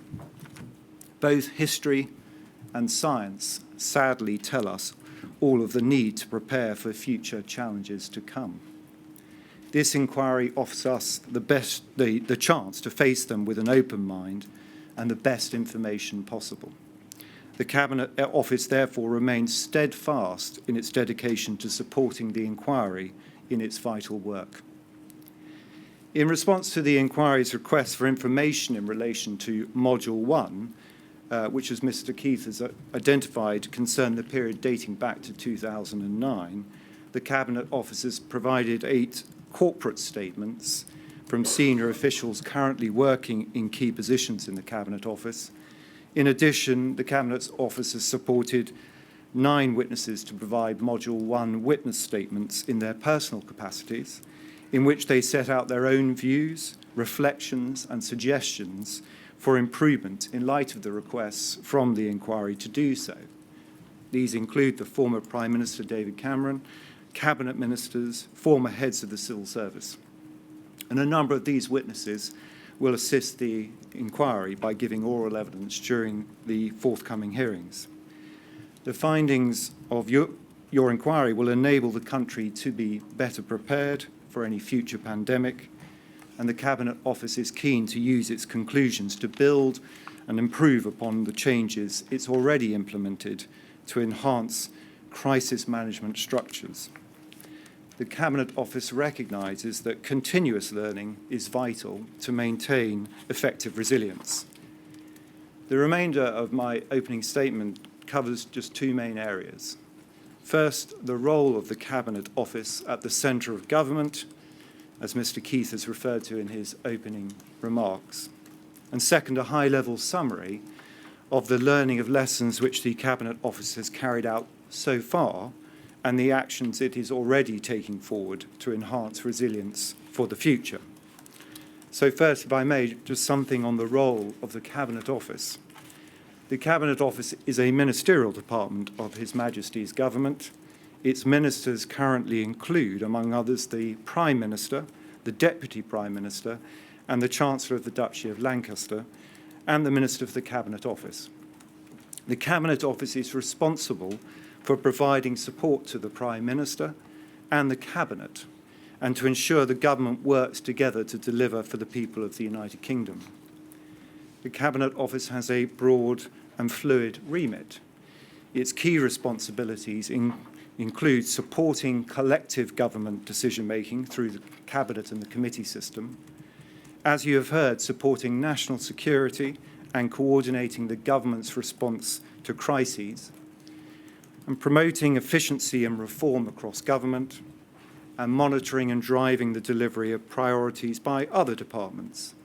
And as such, the Cabinet Office has a unique role in government, which shifts in focus over time in response to priorities and challenges as they evolve. Within the Cabinet Secretariat, for example, the Cabinet Office houses teams that coordinate policy, manage decision-making, and look at issues that affect the whole of government or do not sit neatly within any individual department. A range of cross-government functions are based in the Cabinet Office. The cross-government functions, also comprising multiple agencies and public bodies, support departments and civil servants across government to be professional, capable and efficient, delivering strong value for money for taxpayers, mitigating and managing risks to operations, and ultimately helping departments deliver what ministers want. One such function is the government commercial function, which includes the Crown Commercial Service. The Equality Hub was created within the Cabinet Office in September 2020, when the Race Disparity Unit, Disability Unit, and the Government Equalities Office were brought together. The Social Mobility Commission Secretariat joined the Equality Hub in April 2021. And the Cabinet Office has overall responsibility for the budget and resourcing of the Equality Hub. This is discharged in agreement with the Minister for Women and Equalities. All of the ministers with equality responsibilities sit outside the Cabinet Office, and each has policy responsibility and decision-making authority on their specific equality issues. And whilst it's grown in recent years with changes in the machinery of government, at around 7,000 full-time equivalent staff, the Cabinet Office is smaller than some of the departments with large-scale delivery responsibilities. Since its work is not orientated towards tackling one individual issue or risk, its structure and resourcing model adapt as needed. Turning briefly to Cabinet government, in general, the vast majority of decisions in government are made within individual departments, but some decisions, such as whether subject matter affects multiple departments, need to be made collectively at Cabinet or a Cabinet committee, either at a meeting or through what is referred to as a write-around to a Cabinet committee. The Prime Minister of the day, with the advice of the Cabinet Secretary, decides the overall structure of the Cabinet committee system, and there are broad principles and protocols set down in the Cabinet manual, but there's no definitive list of decisions which must be taken by collective agreement. The Cabinet Office Briefing Room, or COBRA, committee is the mechanism for managing the central response to major emergencies, which have international, national, or multi-regional impact and are of the scale and complexity to require central government coordination. Consistent with its need to provide an adaptive response depending on the emergency, there is no fixed membership of COBRA. In general, the chair will be the Secretary of State of the Government Department with lead responsibility for the issue being considered. However, with reference to some of the comments already made about the role of the lead government department and also that of flexibility, it's also important to note that invitees will generally include representatives from those departments or regions affected by the crisis under discussion as appropriate. As to the framework for emergency preparedness in the United Kingdom, risks are managed by systems in which departments and organisations from the public, private and voluntary sectors work together at the local, regional and national level. The principal role of the Cabinet Office with regards to emergency preparedness is to set and operate the overarching framework for risk assessment, preparedness, response and recovery. The framework is founded in the Civil Contingencies Act of 2004, to which reference has already been made and the inquiry will be considering. This sets out, among other things, the role of local resilience forums as a mechanism for coordinating local emergency preparedness. And the framework has evolved through time with associated regulations and guidance, which is also shaped by other relevant legislation such as the Equality Act of 2010. The Cabinet Office carries out a wide range of activities aimed at understanding and enhancing preparedness for emergencies across the board, and this is underpinned by an assessment framework encompassing the most serious national risks facing the United Kingdom. Mr. Keith has referred to that part of the framework which includes the National Security Risk Assessment, the published National Risk Register, and prior to its amalgamation with the National Security Risk Assessment in 2019, the National Risk Assessment processes. The National Security Risk Assessment is the government's main tool for identifying and assessing the most serious risks facing the United Kingdom or its interests overseas over a multi-year period. As will no doubt be appreciated, the National Security Risk Assessment cannot anticipate every possible risk that might occur across the United Kingdom, but instead brings together groups of risks of a similar nature in order to facilitate the planning required to respond to those risks. The risks included in the National Security Risk Assessment are proposed by lead government departments based on their own expert internal advice. The National Security Risk Assessment process also includes panels of experts assessing the risks. The assessment is published and is subject to public scientific scrutiny. It underpins the development of national resilience planning assumptions. These set out the common consequences of the National Security Risk Assessment risks, and these are then shared with local and national responders to assist them in their planning to deal with the major national as well as more localised emergencies. And the focus on these common consequences, rather than solely on specific risks, is indeed intended to enable a flexible response to the widest range of scenarios. The National Security Risk Assessment is periodically reviewed. Reference has been made to the fact that specific risks and capabilities that are identified in the National Security Risk Assessment or the National Risk Assessments the way they're managed by lead departments. They are influenced by the broader strategic context for that department, such as related policy, programmes, spending decisions, and international factors. Lead departments carry out cross-government coordination, chairing meetings as appropriate, as needed to deliver their responsibilities. Other government departments also prepare for risks that the National Security Risk Assessment process has flagged up and attend preparation meetings. My lady, the Cabinet Office does not audit other government departments in this sphere, but the Cabinet Office did carry out work which was intended to inform other bodies of their capabilities and to enhance preparedness planning. This has included work I don't think referred to as yet, such as resilience capabilities surveys, which were responded to by the local resilience forums. The Resilience Capabilities Programme, which sought to assess how certain work streams were being prepared for. Sector security and resilience plans, which allowed lead government departments to set out their approach to the resilience of their critical national infrastructure, and the national resilience standards, which were intended to allow local resilience forums and others to benchmark their works against a consensus view of good and leading practice. Where potential impacts are sufficiently severe or wide-ranging across departmental responsibilities, the Cabinet Office may convene and coordinate across government, and that might include co-chairing official boards with the lead department to help ensure that wider system impacts are considered. The pattern and intensity by which Cabinet Office supports lead departments with their planning for specific risks varies by risk and through time.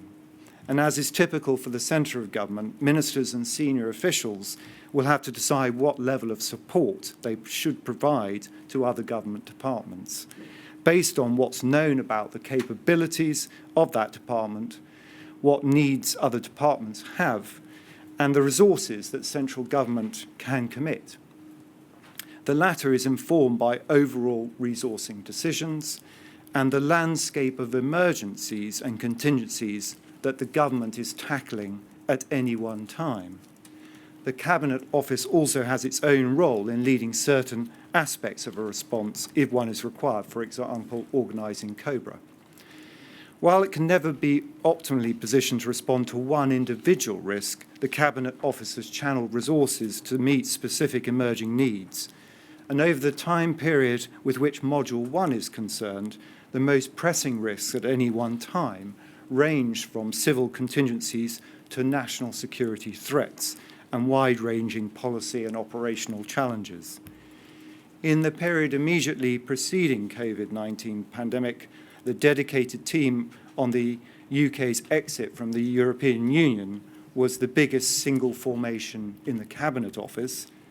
In 2020, those resources were reassigned to COVID-19 as the pandemic emerged.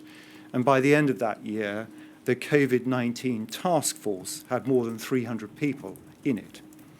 This task force was wound down in the spring of 2022 after emerging from the pandemic, and the focus moved on to Russia's invasion of Ukraine.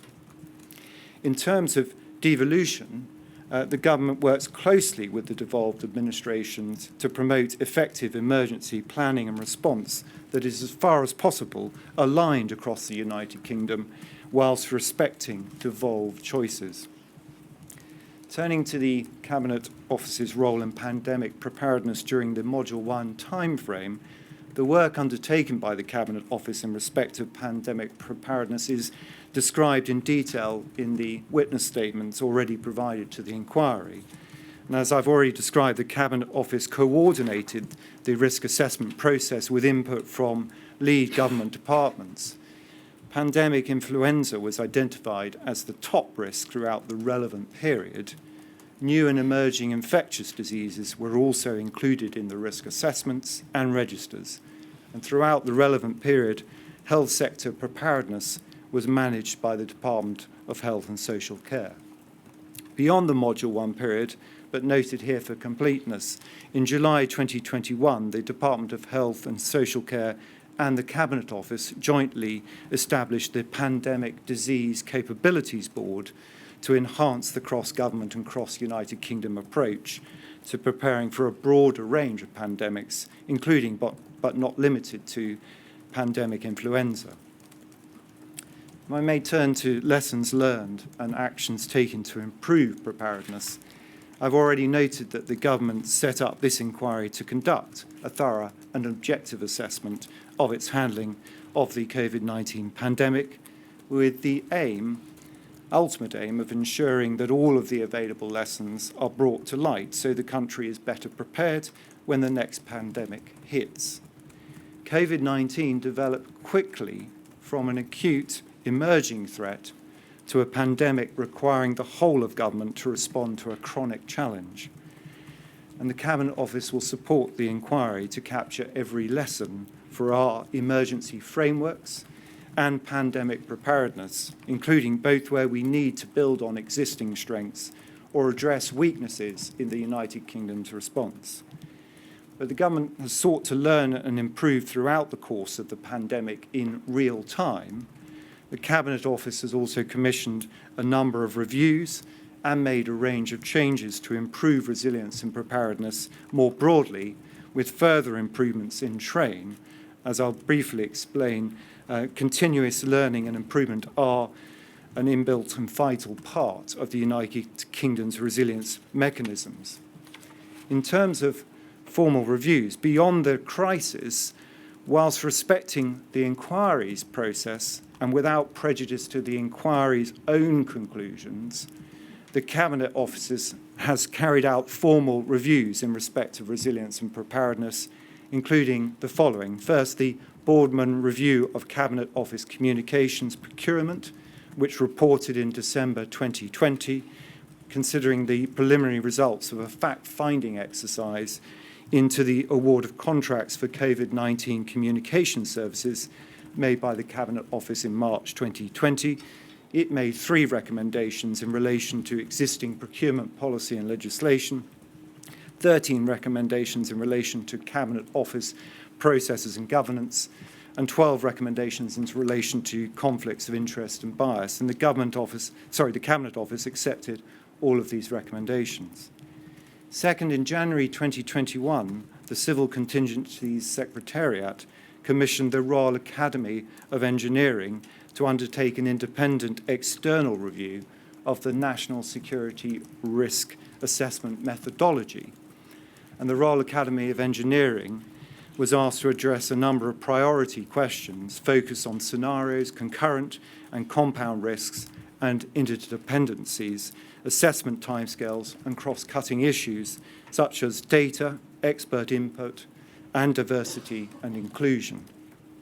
It was also asked to deliver evidence-based, practical and implementable recommendations for improvement, and its report, Building Resilience, was published on the 21st of April 2023, and the Royal Academy of Engineering's review was conducted alongside an internal review by the Civil Contingency Secretariat, and the Royal Academy of Engineering's review made 13 final recommendations, and the Cabinet Office accepted and has or is implementing the majority of these. Thirdly, the Boardman Review of Government COVID-19 Procurement, which reported on the 7th of May 2021, covered 5 key parts of the government procurement in response to the pandemic and identified lessons to be learned for future procurement, and it made 28 recommendations which the government has accepted, and implementation of these has mostly been completed and has been subject to review by the government internal audit agency. And fourth, in June 2021, the National Security Advisor commissioned a review into crisis capabilities in government, which reported in February 2022. And that review drew on lessons learned from recent crises, including COVID-19, and aimed to provide an examination of central government's approach to crises. And that made 23 final recommendations, which the Cabinet Office has accepted in full and has implemented them or is in the process of doing so. The Cabinet Office has also contributed to other third-party reviews and publications in respect of lessons to be learned from the pandemic and general resilience arrangements, including those conducted or submitted to Parliament, which sit outside the scope of this inquiry. And more widely, the Cabinet Office's role is shaped by other significant government reviews, such as the 2021 Integrated Review of Security, Defence, Development and Foreign Policy. And as to actions to improve preparedness, as a result of these reviews and publications, as well as internal lessons exercises, the Cabinet Office has already made significant changes to the way government deals with resilience and crisis management.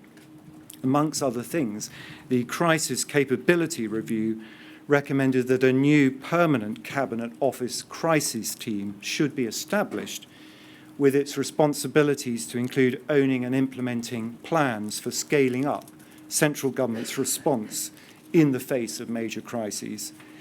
And following this, the Civil Contingency Secretariat was split into 2.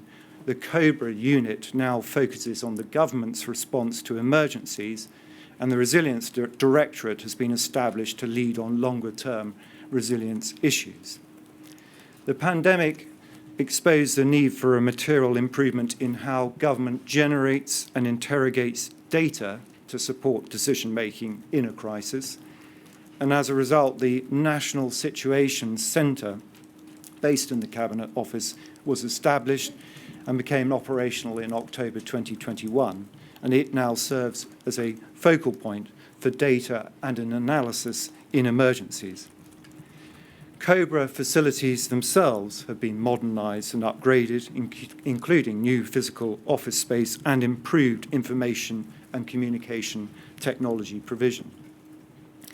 And the Cabinet Office has established the UK Resilience Forum, which met for the first time in July 2021, bringing together national, regional and local government, private and voluntary sectors and other interested parties to improve communication and collaboration on risk and help align emergency preparedness activity.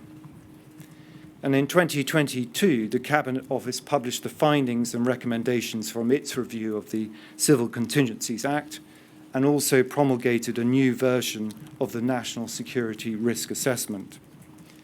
And my lady, the government published its new resilience framework on the 19th of December 2022, and the development and publication of that was a key commitment made in the integrated review, and it was prepared following a public consultation with input from across central government, the devolved administrations, local government, the private and third sectors, and of course the public.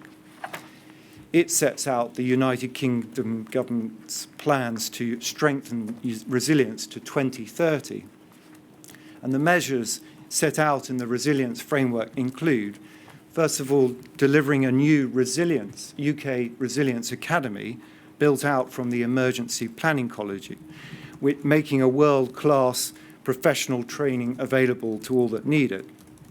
Secondly, the creation of a new head of resilience position, responsible for guiding best practice encouraging adherence to best practice and setting guidance. Thirdly, introducing an annual statement to Parliament on civil contingencies risks and the United Kingdom Government's performance on resilience. Fourthly, clarifying United Kingdom Government roles and responsibilities for each national security risk assessment risk. Fifthly, growing the UK Government's pool of advisory groups of experts to inform risk planning and provide external challenge. Sixthly, strengthening local resilience forums in England. Seventh, building private sector resilience by providing guidance on risk in order to help the businesses to meet new standards on resilience. 8, continuing to deepen and strengthen the government's relationships with the voluntary and community sector in England so as to better understand and integrate their capabilities at the local and national levels. 9, developing a measure for social vulnerability as an indicator of socio-economic resilience and how risks impact across communities and vulnerable groups in order to inform decision-making. 10, updating guidance with local responders, the voluntary and community sector, and communities to support them working with vulnerable groups. 11, conducting an annual survey of public perceptions of risk, resilience, and preparedness. And 12, establishing a comprehensive national exercising programme focused on priority national security risk assessment risks to test key capabilities and provide a stronger framework to capture and track lessons learned identified across government. And alongside the publication of the resilience framework, the Prime Minister formed a subcommittee of the National Security Council, chaired by the Deputy Prime Minister, specifically to consider matters relating to the United Kingdom's resilience. The government recognises there is always work to be done to ensure that the United Kingdom is well prepared for future crises, and to this end, the Cabinet Office will listen carefully to the evidence and contributions from other core participants in Module 1 and looks forward to the inquiry's report and recommendations in due course. Thank you very much. Thank you, Mr. Storm. I gather I mispronounced your name. Please forgive me. You're not the first, and I fear you may not be the last. So please, anybody, if I do mispronounce your name, please tell me. I won't be at all offended. On the contrary, I'd welcome being corrected. So thank you very much. Not at all, my lady. I got used to answering to both pronunciations I can over imagine, the time. yes. Right, that completes the submissions of the core participants. Mr. Keith. Well, my lady, ahead of schedule, may I please call Professor Jimmy Whitworth and Dr. Charlotte Hammer to give evidence.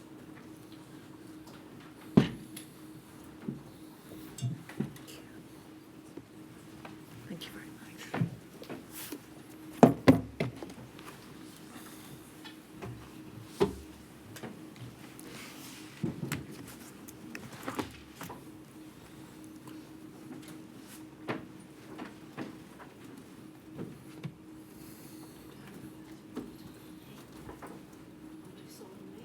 I do solemnly, Sincerely and truly declare and affirm that the evidence I shall give shall be the truth, the whole truth, and nothing but the truth. Professor Whitworth, if you take the book in your right hand and repeat after me. I swear by Almighty God I swear by Almighty God that the evidence I shall give that the evidence I shall give shall be the truth, shall be the truth, the whole truth, the whole truth, and nothing but the truth. and nothing but the truth. Thank you very much. Take a seat.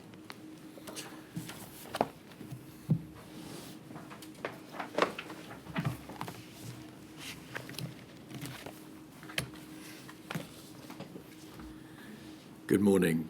Professor Whitworth and Dr. Hammer, thank you very much for the preparation of your joint report. As you give evidence, could I please ask you to keep your voices up? It's important that what you say is recorded and more important perhaps still that everybody in the room can hear what you have to say. If you don't understand a question, please ask me to repeat it. There will be a break at lunchtime. There may be an afternoon break if we're still going. But if you need anything or you need a break, will you please let us know? You have prepared a joint report. Could we please have it on the screen, INQ 000196611. On page 2 of that report, you've both signed it, Professor Whitworth on the 5th of June, Dr. Hammer on the 2nd of June, and you've both confirmed, is this right, that the report is your own work, the facts are within your own knowledge, and you believe anything else which relates to your report on which you have relied, and you understand your duty to this inquiry to provide independent evidence, and no doubt you will seek to comply with that duty. My lady, may I ask for your permission for the report to be published? Certainly. Professor Whitworth and Dr. Hammer, I'm going to put general questions. They're not directly related to one or other of you. Please decide amongst yourselves who will answer the question based upon your specialties and what I understand to be your consideration in advance of the areas about which I'm going to ask you. Your report and your own expertise concerns biosecurity. Could one of you please tell the inquiry in very general terms what biosecurity is concerned with? To me. Yes, I will take that. Thank you, Mr. Keys. So in very general terms, biosecurity are those questions that relate to the biological security, safety of populations, individuals, and societies. So these are things like outbreaks, so outbreaks of infectious diseases, for example, going all the way to pandemics, as we are discussing today. These are also things related to biological terrorism and biological warfare. And are you both experts in that field of biosecurity, so the forecasting of epidemic trends, the transmission of diseases, particularly zoonotic diseases, biosecurity countermeasures and the like? We are. In the report, you have set out for us at page 1, if we could have page 1 of the report, please, a short CV of your most distinguished histories, setting out your expertise. Professor Whitworth, you are an emeritus professor at the London School of Hygiene and Tropical Medicine. You retired, I think, in 2022, but you were the Professor of International Public Health between 2015 and 2022. Is that right? Yes. You were chair of the Ethics Committee. You have a vast experience of working in the field of biosecurity, both abroad in the United Kingdom. You're a fellow of the Royal College of Physicians, the Academy of Medical Sciences, and the Faculty of Public Health. And you were also, well, you are now President-elect of the Royal Society of Tropical Medicine and Hygiene. Were you, at one stage, a member of the World Health Organization European Advisory Committee on Health Research? I was, yes. May I ask you one or two questions, please, in relation to your work for the World Health Organization, because it finds reflection in a later part of your report, and it's an area that one of the core participants has raised questions about or sought to ask questions about. Were you a member of something called the Prioritization Committee? I was, yes. And was that a committee that undertook in 2018 a review of the prioritization of diseases for what was called the World Health Organization Research and Development Blueprint? Indeed, yes. Was it essentially concerned with trying to identify and then research and develop countermeasures against the most highly pathogenic, that's disease-like or those diseases which pose the greatest concern, including coronavirus diseases? Yes, indeed. That is looking to identify those diseases that we're most worried about from the public health point of view, for which we don't currently have good tools. And how long did you undertake that work for that committee? Since 2015. And did it report? Yes. And when was that?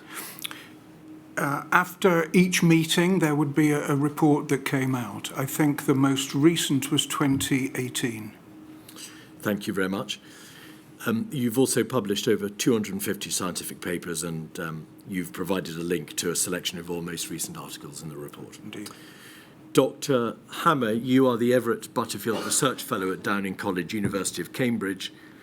You're based in the Department of Veterinary Medicine, and you're a member of the steering committee of Cambridge's Infectious Diseases Directorate. And you specialise in the epidemiology of emerging and high-consequence infectious diseases and in health emergency preparedness and response. So essentially, your specialty lies in global health security and public health consequences. Indeed. And in 2022, of most relevancy, were you, and in fact, a consultant epidemiologist to the World Health Organization COVID-19 Epidemic Intelligence Team? Yes. And you've worked also for another notable and important international network called GOARN, G-O-A-R-N, the Global Outbreak Alert and Response Network. I was a deployed consultant with them. Thank you. So in relation to this report, you were instructed in January of this year, on the 20th of January, and at pages 3 and 4 of the report, we can see the broad areas of instruction. Page 3, firstly, issues concerning biosecurity threats, priority diseases, forecasting and epidemic intelligence, international processes dealing with surveillance and the control of infectious diseases. Over the page, please. And then you turn in your conclusions to the improvements that you suggest be made in infectious disease surveillance to prepare the United Kingdom for future pandemics. And hot off the press, in fact, this week, did the United Kingdom government publish its biological security strategy. Indeed. Have you been able to review that and to consider the improvements and recommendations that the United Kingdom government itself advances against the ones that you've suggested in your report? Yes, though to some extent, since it only came out this week. Yes, indeed. But your report, of course, preceded that strategy and its publication, but you've nevertheless been able to look at it. Yes. Thank you. Could we please turn to page 5 of the report and the commencement of the substance? And may I ask you, what is a pandemic? So a pandemic, in essence, is a big epidemic. So an outbreak of proportions that span the world. Are they a new development? Pandemics, as far as we know, have existed as long as humanity. And is it self-evident that pandemics may range in, although they are necessarily worldwide, they may range in impact, in their scope and severity? Indeed. You've set out in the first few paragraphs of your report a number of reasons why we need to be more concerned about pandemics than perhaps hitherto had been the case. Because you describe why the potential for infectious disease has, in recent years, greatly heightened. Could you please set out the broad reasons why you believe that the potential has heightened? Certainly. Now, most severe biological threats that we are facing are transmitted originally from animals to humans. So that's what we call zoonotic diseases. And the risk for a disease to be initially transmitted from an animal to human increases with increasing contact between humans and animals, particularly if these animals and these humans did not have contact beforehand. So they did not share pathogens, diseases beforehand. Now, with a more and more interconnected world, we do have more contacts with animals. We do have movement of people and animals, meaning new animals are encountering new humans, but we are also impacting what is happening after a disease has jumped from an animal to a human. That is, how much contact that human has, how high the likelihood is of that disease then causing wider spread. So are there then two broad areas of concern? One is, we may call it the animal environment, the interface between animals and humans, which gives rise to the risk of a virus being transmitted into the human race. And then secondly, once transmission has occurred, there is the concern about population density, migration, travel and trade, which encourages greater and wider transmission. Absolutely. Can that transmission, can the infection point occur at any time or in any place zoonotically? That is to say, the movement or infection of humans by an animal virus? Or are there places in the world where it's more likely to occur? Generally speaking, this can happen wherever an animal has a disease that is suitable to infect a human and then has contact with a human. There are, historically speaking, some places where this has occurred more often, but that does not mean that this is not possible in other places. Paragraph 5 of your report, towards the bottom of the page on the screen, you've identified, in fact, a longer list of major drivers. So microbial adaptation and change. What does that mean?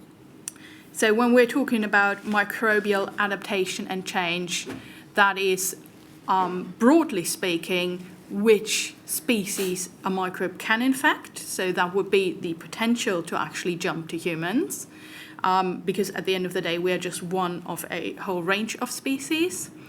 And that is also hinting at antimicrobial resistance, which is another large biosecurity concern. And we'll come back to that in a moment. Ecological changes favouring the multiplication of a specific microorganism. What is that a reference to? So there we are seeing things like, for example, changes related to climate change and also changes related to things that are also mentioned in the further point of land use change. So what kind of environment we have around ourselves, and that impacts both the animals as well as the pathogens. And in between those two, also vectors. So think about insects, for example, that have a different range with climate change. And is a vector, does the word vector mean the means by which a disease may be transmitted to humans? So it could be by way of a flea or an animal or indeed even perhaps a surface or airborne or whatever it might be. There are two meanings to the word vector here. First being what you just described, so where it could also be a surface, so a means of transmission. The second, which is what I was more referring to just now, is usually an insect or a similar entity in which a pathogen can exist but is not infected. So it wouldn't be an animal that is infected, but it would be something like certain species of fleas. It would be something like certain species of mosquitoes. That depends on the pathogen. All right. Why is climate and climate change of relevancy? So as you probably are already seeing, these are all interconnected, and climate change are driving certain ecological changes and changes in vector ranges specifically. Further down the page, please, or over the page. You've referred to increasing international travel and commerce already. Then there are direct human influences, including technology, which have impact upon agriculture and land, increasing human population with urbanization, human behavior, again, you've covered that, immunosuppression in a substantial group of individuals. What is the relevancy of that? So if we have a group of individuals, especially a group of individuals who are in contact with each other, who are particularly susceptible because they are immunosuppressed, we simply have a higher likelihood of spread. You've referred to the word pathogen or pathogenic. What does that mean? So when we talk about a pathogen, we talk about a microorganism. So that could be a virus like SARS-CoV-2, which is the virus causing COVID-19. That could be a bacterium. It could be a fungus. And so we group those, and together we call them pathogens. All right, thank you. Now, it's also necessary to set out some other building blocks concerning the field of biosecurity and pathogenic research. Could we please have on the screen 000207453?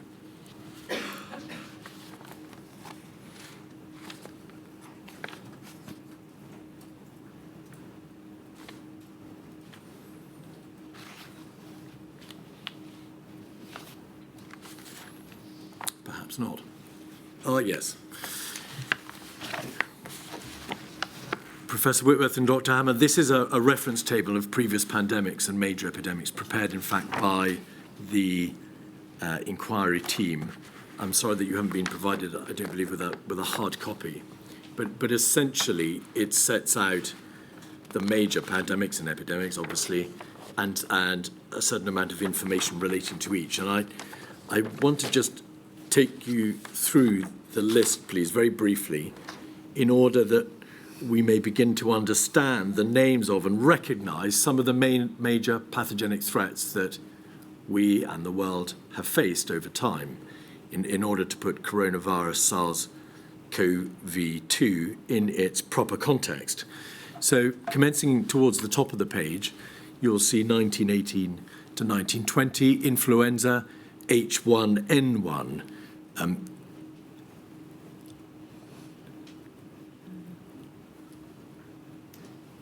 We don't, I think, need to zoom in, but because we're going to look at the table as a whole. That, of course, is what became known as Spanish flu. Is that right? Yes.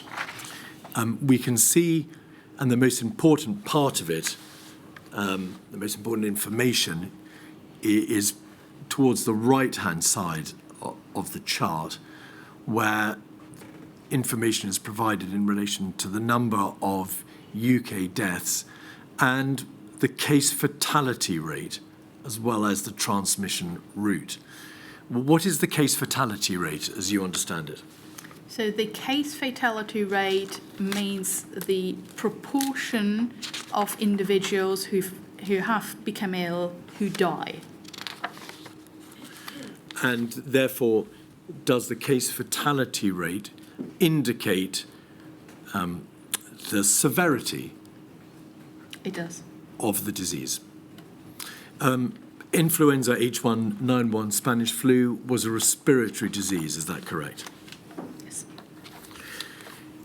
Further down, the next entry on the chart is 1957 to 1959, H2N2. We'll come back in a moment to what the H and the N signify. But was that Asian flu? I believe so. And on the right-hand side of the page, we can see the case fatality rate was very much lower at 0.017 to 0.1%, but again, a respiratory pathogen.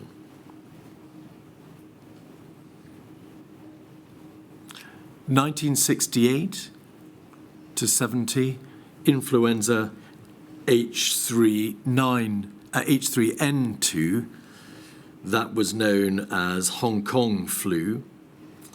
What does the H in the lettering indicate, and what does the N indicate? The H is hemagglutinin and the N is neuraminidase. So they're referring to different elements of the influenza virus. I knew you'd know the answer, Professor. Does the H or the N indicate, in broad terms, the source of the genetic makeup of the virus? So, for example, does H indicate that the virus emanated originally from a mammal or a bird or something of that sort? In broad terms, yes.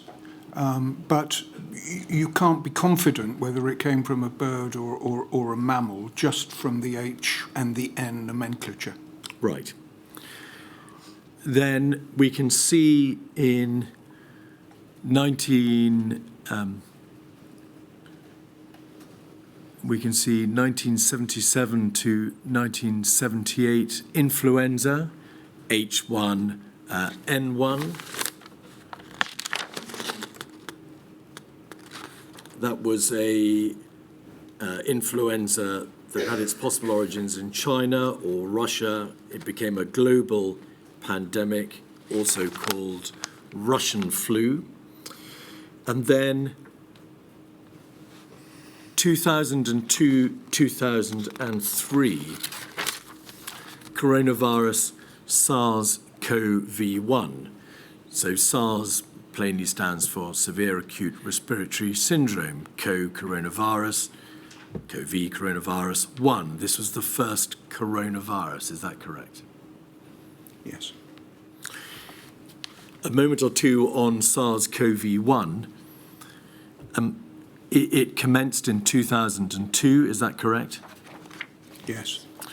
It spread throughout 2003, I think starting in Hong Kong. It was notified to the world by an organisation called ProMed, about which we'll hear more later. Towards the middle of the page, it killed 774 people worldwide. In the United Kingdom, there were 4 cases and no deaths, but the case fatality rate was around 9.6%. So in terms of the severity, it was very much more severe than the preceding influenza and other pandemics to which I've made reference. Yes. 2009 to 10, influenza H1N1, was that swine flu? It was. Swine flu struck the United Kingdom amongst other countries. If we go to the right, the middle of the page, global deaths have been assessed at 284,000. In the United Kingdom, there were 28,000 odd cases and tragically 457 deaths. But the case fatality rate was, by comparison to coronavirus SARS-CoV-1, very much lower at 0.01 to 0.02%. Is that why the review into that swine flu pandemic and the British government's response and the press and scientific reports have generally described that influenza pandemic as a mild one, at least insofar as the United Kingdom was concerned? Yes. 2012, coronavirus MERS-CoV. Is that the Middle Eastern Respiratory Syndrome coronavirus?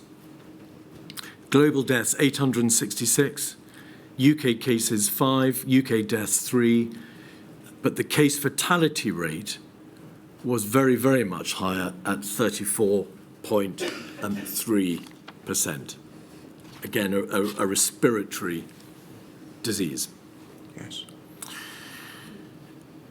Can you say anything about the difference between that coronavirus, MERS, the Middle Eastern Respiratory Syndrome, and COVID-19 in terms of whether or not it differed in terms of whether it was symptomatic or asymptomatic, or whether or not as a disease there were different methods of transmission?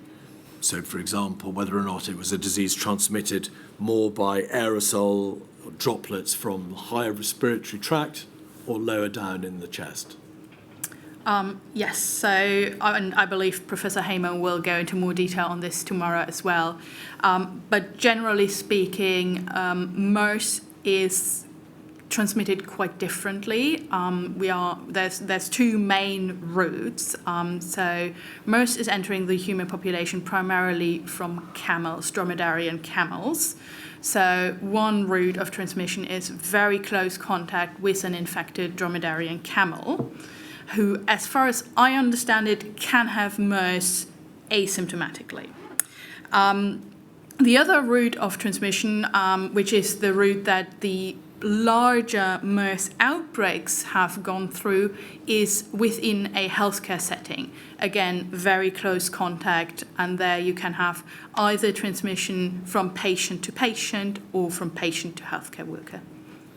But the degree of human-to-human transmission for MERS was very different to that of COVID-19. Yes, indeed. So although it could be transmitted human-to-human, it was only in those very confined healthcare settings that it actually took place. And then Ebola at 2013 to 16.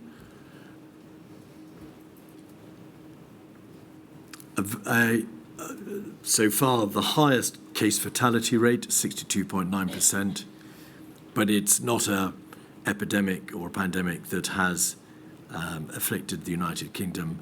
There have been 3 cases and no deaths. And then finally down to coronavirus SARS-CoV-2, our COVID-19. And to put that terrible disease in its context, we can see in the middle of the page global deaths range from an upper figure of 30.6 million to a lower figure of 6.9 million. Of course, there are different ways of measuring deaths. And in the United Kingdom, more than 90% of the population is assessed to have been infected by the disease, to have caught it, and they have official figures recount being 225,668 deaths.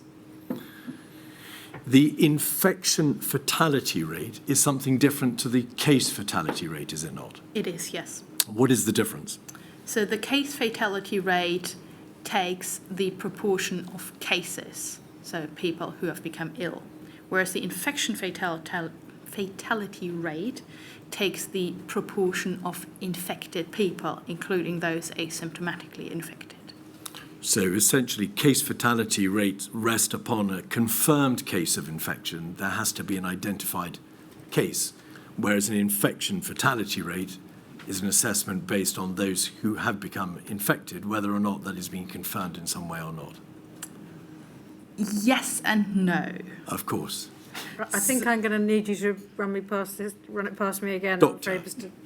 I'll try my best to do that.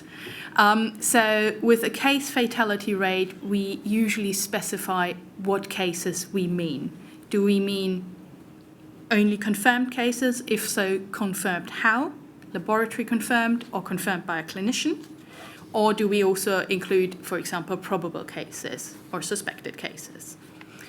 With the infection fatality rate, this becomes a little more complicated because it is very difficult to assess the extent of infection, especially with diseases that can occur asymptomatically, which also means that in many cases our confidence in the infection fatality rate is lower than in the case fatality rate because there is a certain amount of estimation of the total number of infections. All right, thank you. standing back and looking at that chart, in 2019, SARS-CoV-2 was therefore the third coronavirus pandemic, but the second SARS pandemic. There had been one SARS pandemic, the coronavirus SARS-CoV-1 in 2002, and then the coronavirus MERS pandemic or epidemic in 2012, and therefore COVID-19, the third in 2019. Are coronaviruses common in animals such as bats and civet cats and camels and so on? Indeed they are. Are there hundreds, I believe so. If not thousands. if not thousands? But not all of them infect humans. No. Do a significant proportion? There's, I think, 4 endemic coronaviruses that affect humans, and they cause mild common cold symptoms. And then there are these 3 more recently experienced coronaviruses that have caused epidemics in the human population. So of these thousands of coronaviruses, there have been just 7 that we're aware of that affect humans. And what does endemic mean, to which you referred? Endemic means that it is constantly within the human population. Does the fact that there have been 3 coronavirus pandemics in relatively short order in this century indicate anything at all? That is a very good question. I'm very glad to hear that. Probably one that can't be answered with full certainty. Now, certainly it does point to the issues we covered before in terms of increasing human-animal interfaces. But beyond that, it's probably very difficult to say anything. And indeed, what we haven't covered, what is on the top of this page, but going further back even, we can't with certainty say how many coronavirus pandemics there have been throughout history. Could we then put that chart aside, please, and return to your report at 196611 and page 5?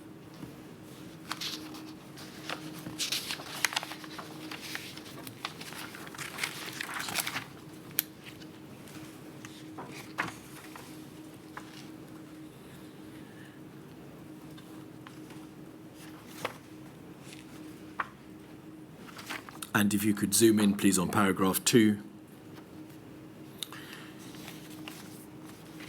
As you might expect, Professor and Doctor, the United Kingdom government, as with many other governments, has long acknowledged the risk posed by biological or zoonotic diseases and disease generally, and the international nature of biological threats has long been classified as what is called a Tier 1 risk by the United Kingdom government. Is it obvious that, therefore, such risks have long been part of the United Kingdom's preparedness planning? I would assume so. All right. You turn further down the page to the 3 broad categories of biosecurity threat that we currently face. And at paragraph 4, you set them out as being in 3 categories: zoonotic spillover, antimicrobial resistance, and human origin biosecurity risks. Zoonotic spillover you've already described as being a leak, if you like, or a transmission between animal and human over the zoonotic interface. But what is antimicrobial resistance? So antimicrobial resistance is a natural phenomenon of microorganisms, so for example bacteria, viruses, adapting to, broadly speaking, their environment. And that environment for these microorganisms includes drugs we use on them. So things like antibiotics. So that then means that those microorganisms adapt and learn how to deal with those drugs, which brings considerable harm, as it means that things which we thought we could treat become less treatable, even untreatable, and also because large parts of modern medicine, particularly surgery, rely on us being able to control bacterial risks.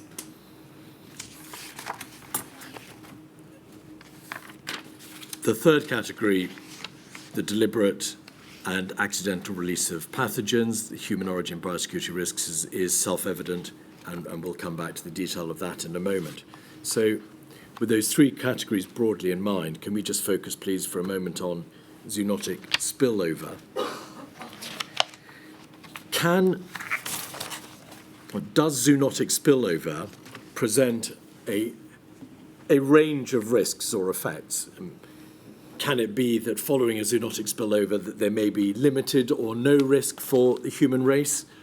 Or can it have, and does the evidence show that it has had, potential pandemic impact? Yes. Is there anything that can be said about the degree of risk? So, for example, can it ever be known in relation to zoonotic spillover whether or not the impact will be towards the bottom end of that chart of impacts or towards the upper end, towards the pandemic end? We see the whole range, and even within individual pathogens, we can see a broad range.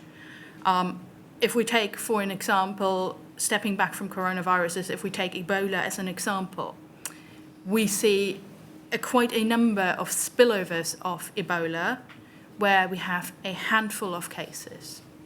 And then we also see large outbreaks like the one referenced in the table, the 2013 to 2016 outbreak in West Africa, or the more recent 2018 to 2020 outbreak in the Democratic Republic of the Congo. So there we see, even within one pathogen, we have considerable variance. And can such zoonotic spillovers be viruses or coronaviruses or? Well, they can be viruses. They can also be bacteria. So this is not just viruses. If we take, for example, the plague, some of you may know that as the Black Death from the Middle Ages. That is a zoonotic organism as well. So I think most of us will probably know the stories from the Middle Ages, plague coming from rats with a flea in between probably. So there you see another example of a zoonotic pathogen, this time a bacterium. Mr. Keith, forgive my interrupting. I think you've been pushing your luck with our very patient stenographer, so would you like to choose a moment? That's an ideal moment, my lady. Thank you all. Thank you very much, Professor and Dr. Hammer. We'll return at 1:45, please.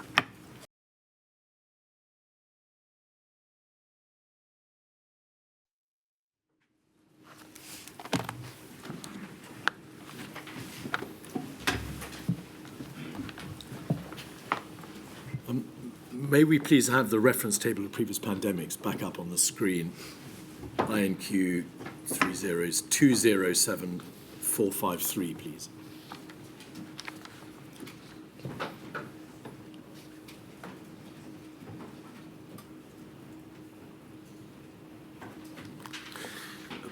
Professor and Doctor, I wanted to return to an issue that we explored this morning and just ask you one or two further questions on it, please.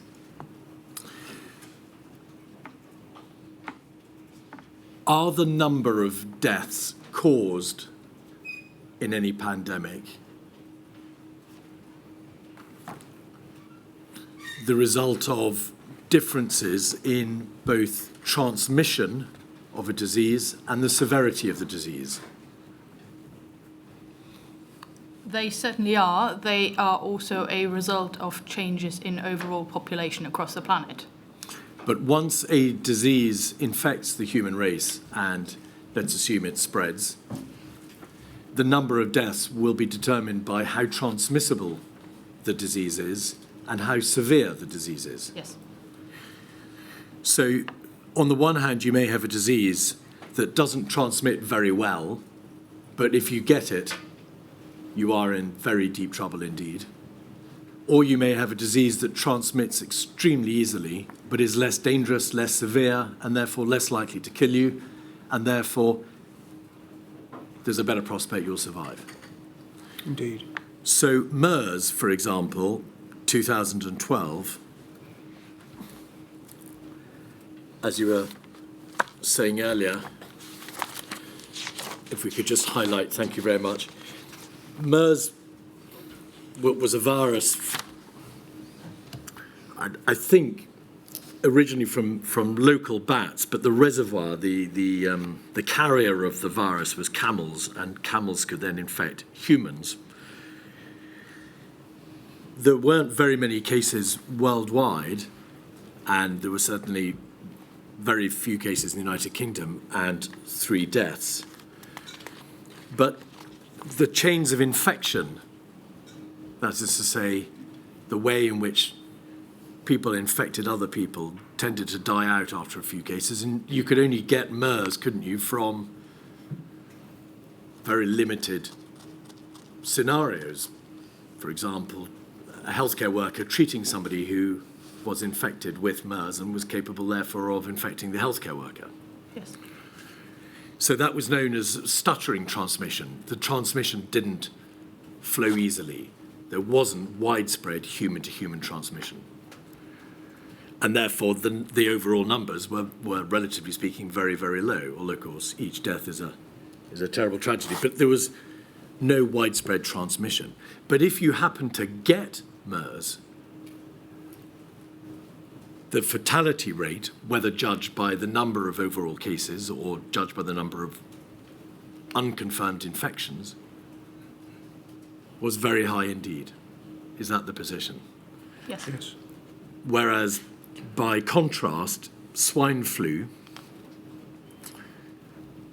2009, influenza H1N1, had a very much lower case fatality rate. And although it tended to spread more easily, it was a flu, it was an influenza pandemic, it had a very much lower case fatality rate. Doesn't really matter whether it's a case fatality rate or an infection fatality rate. If you became infected with it, there was a very, very, very much greater chance that you would survive. Correct. Correct. So the disease to avoid is a disease that is both transmissible and severe. Yes. Indeed. And that, of course, is a disease that must be prepared for. Yeah. My lady, I hope that answers the question that you posed. Thank you. Turning back to your report, please, INQ 000196611.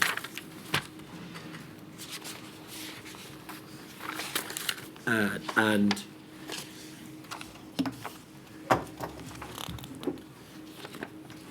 page 7.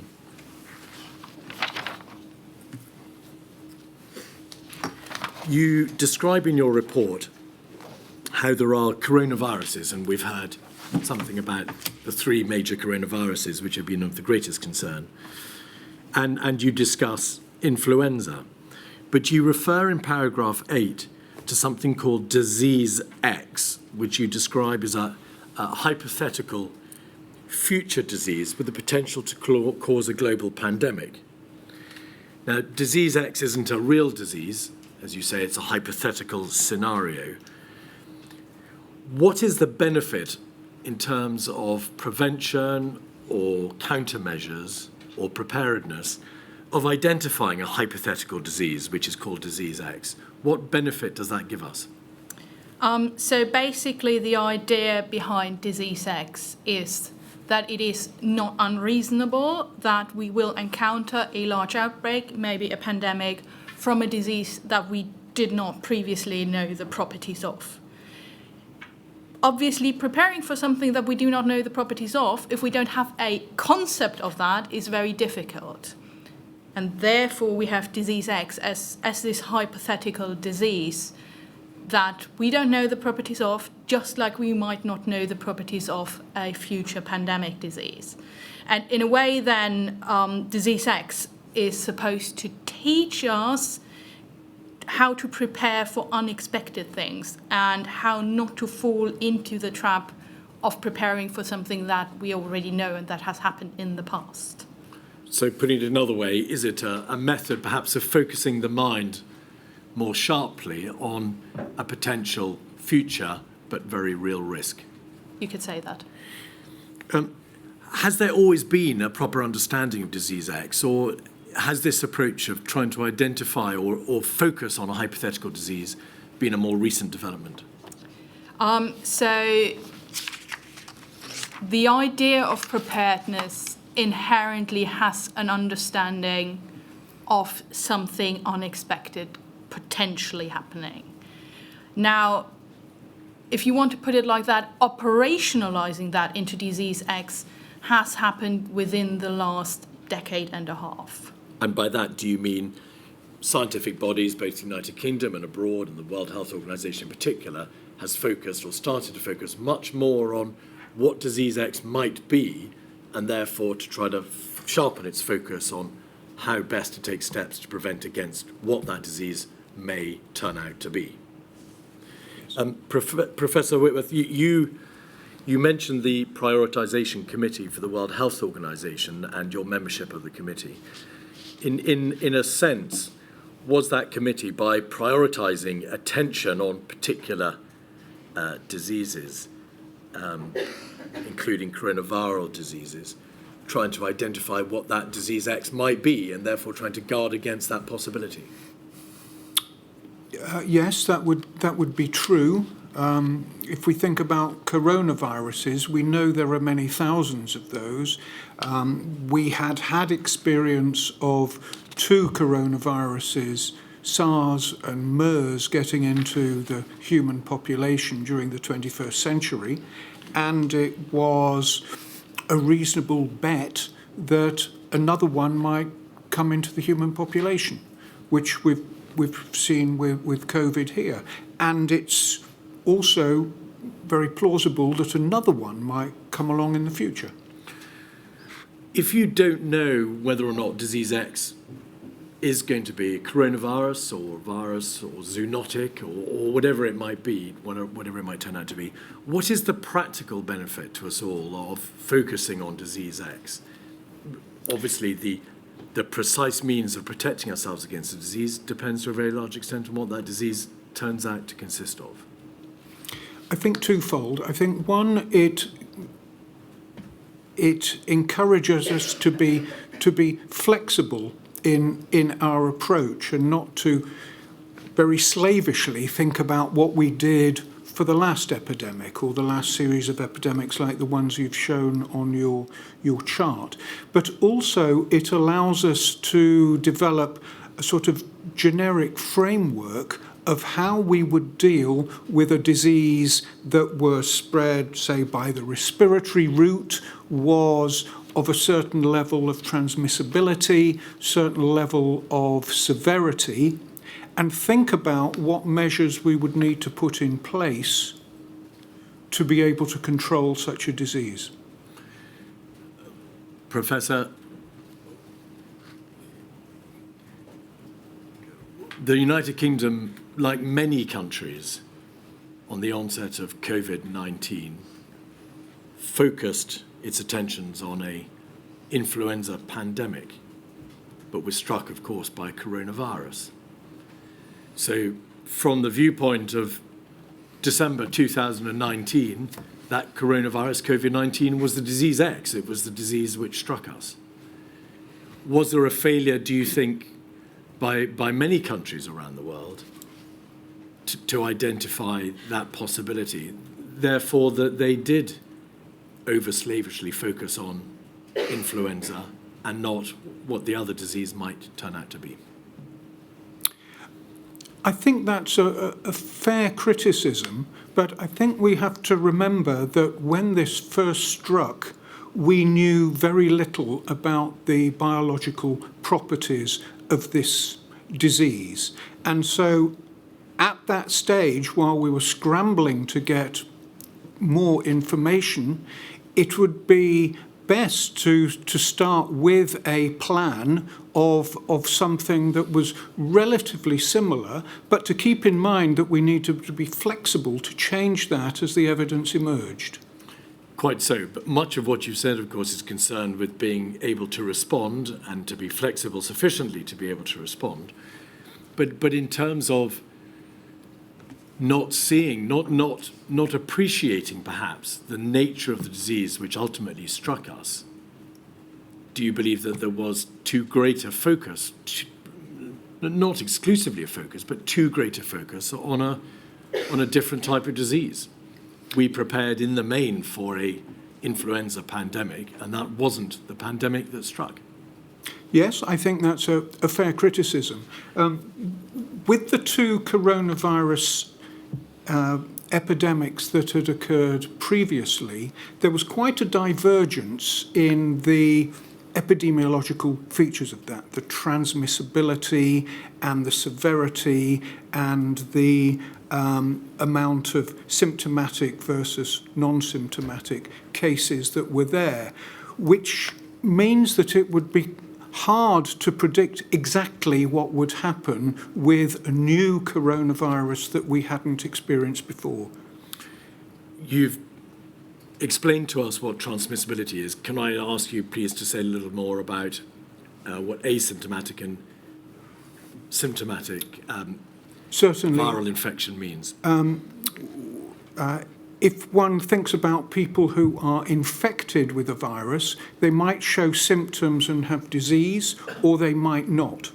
And if they don't, but they're simply infected but otherwise well, they are asymptomatic. So flu, influenza in the main, is symptomatic, is it not? You know that you've got flu, and you therefore know that you might have to take a step to isolate yourself and go home or go to bed and stop it being passed on. Mostly, but as we've discussed, there was a swine flu epidemic where we had very large numbers of cases, and there were many people who didn't know that they were infected.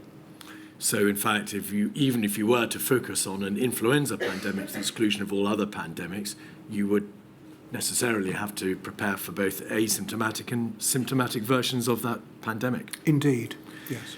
But bringing you back to the debate about disease X, if in the scientific community for some time now there was an appreciation of the importance of focusing on the hypothetical disease X to make sure that you weren't blindsided by an unexpected virus or pathogen or disease,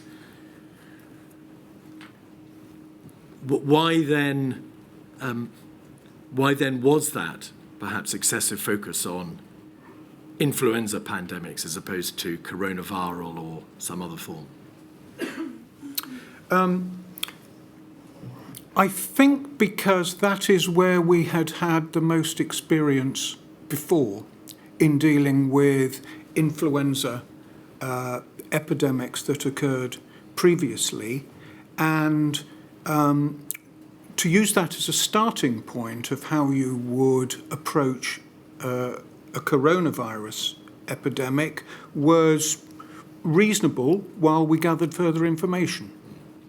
And into that mixture, what about the fact that there had been in very recent history 2 coronavirus pandemics?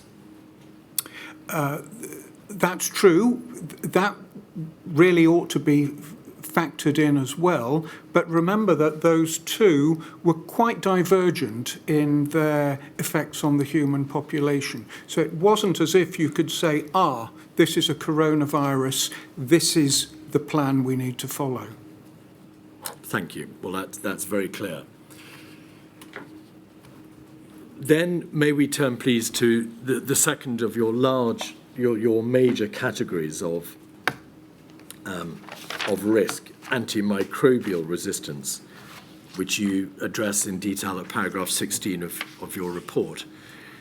I want to ask you, please, about the risk posed by antimicrobial resistance. You refer there to the fact that antimicrobial resistance has two features to it.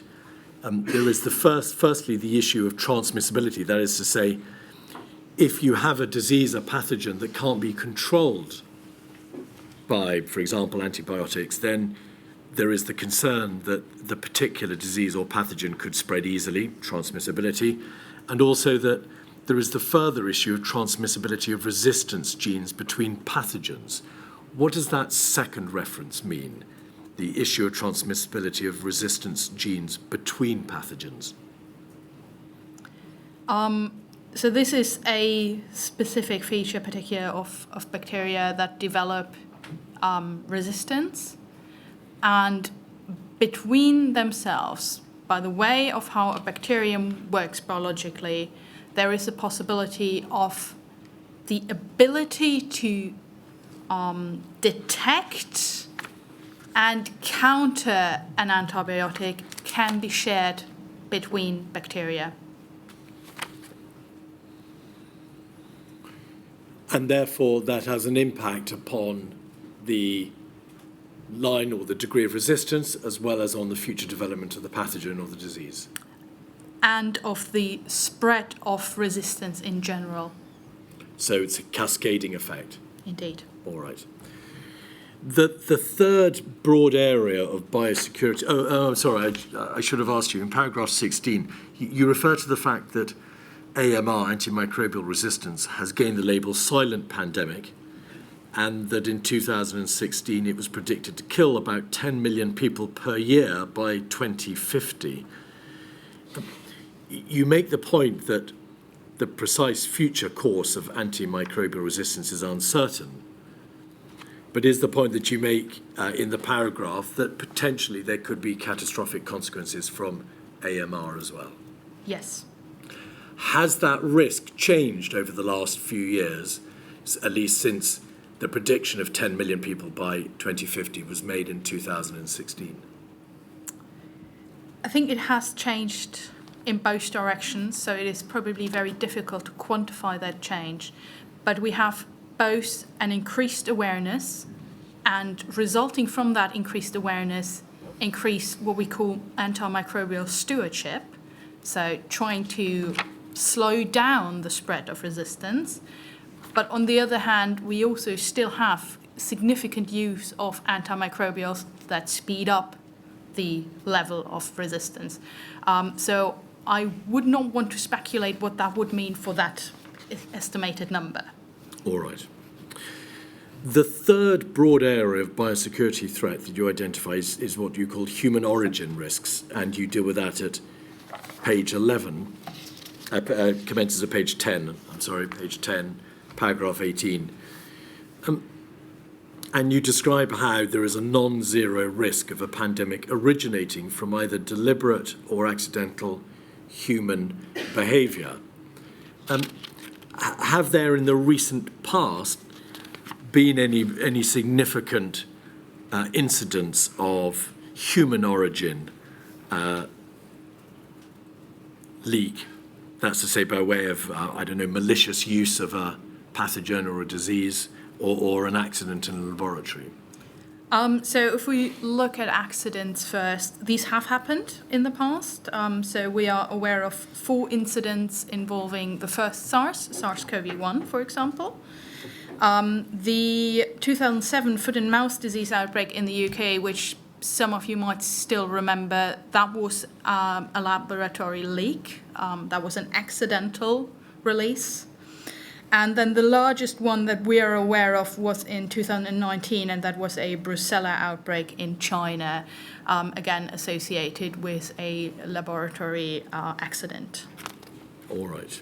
Now, whether or not a disease infects the human race by virtue of a laboratory accident or malicious use, deliberate infection, biowarfare, does that matter in terms of properly preparing ourselves? Does it matter whether the infection of humans starts from a zoonotic spillover or an accident or malicious use. The fact is that the transmission has started and must be then addressed. That is absolutely true. And the further along you go, the less it matters. At the point where we have a pandemic, it probably does not matter at all anymore where the very first case came from, at least in terms of addressing that particular pandemic. It does obviously matter in terms of prevention, trying to stop these outbreaks from happening at all. But in terms of the preparedness and response for if it happens, it actually matters very little. Now, obviously, if we talk about things like altered pathogens, there might be slight changes, but then again, that would probably fall under disease X again. All right. So whereas doctrinally there may be some purpose to be gained in identifying one of these three broad biosecurity threats as being human origin behaviour, a leak or deliberate use, in terms of focusing on what we can do to protect ourselves and countermeasures and so on, that broad area of risk is of less significance. Well, I think the importance of knowing where something came from is predominantly in finding out if this is an avenue that we can shut down for the future. So is this, for example, on the naturally occurring side, is this a common interaction between humans and animals which can be made safer? On the laboratory side, is this something that we have overlooked in our procedures? And then obviously when we talk about malicious use, there are other forensic and security implications. All right. Now, a government in any country, when faced with the outbreak of a disease or a pathogen, however it commences, is faced with a number of conundrums, is it not? That there are all number of considerations which have to be taken into account when deciding how to react. And you set some out at paragraph 22 on page 11 of your report.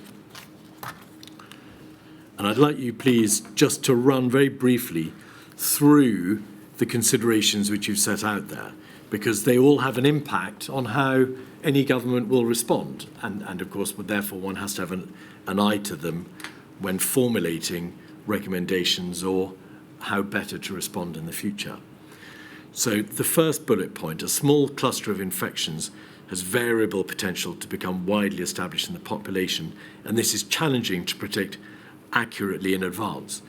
Is that a way of saying that when any outbreak starts, you just don't know whether it's going to become an epidemic or a pandemic or how wide it'll go? You don't know whether it's going to go in that direction or that direction, whether it's a problem or whether it can be ignored. How, therefore, do governments prepare, in a general sense, against outbreak of disease when, putting aside the inability to be able to prepare for every single risk and every single disease, when they're alerted to an outbreak somewhere in the world, how do they know whether or not it requires them to press the red button or whether they can say, well, let's just see how it goes? So initially, with an initial cluster, you might not know. And the response will then vary over time. Initially, you will have a team on the ground, a local team investigating that outbreak, and if possible, trying to control and shut it down. And then obviously, if that fails, you kind of move along that progression.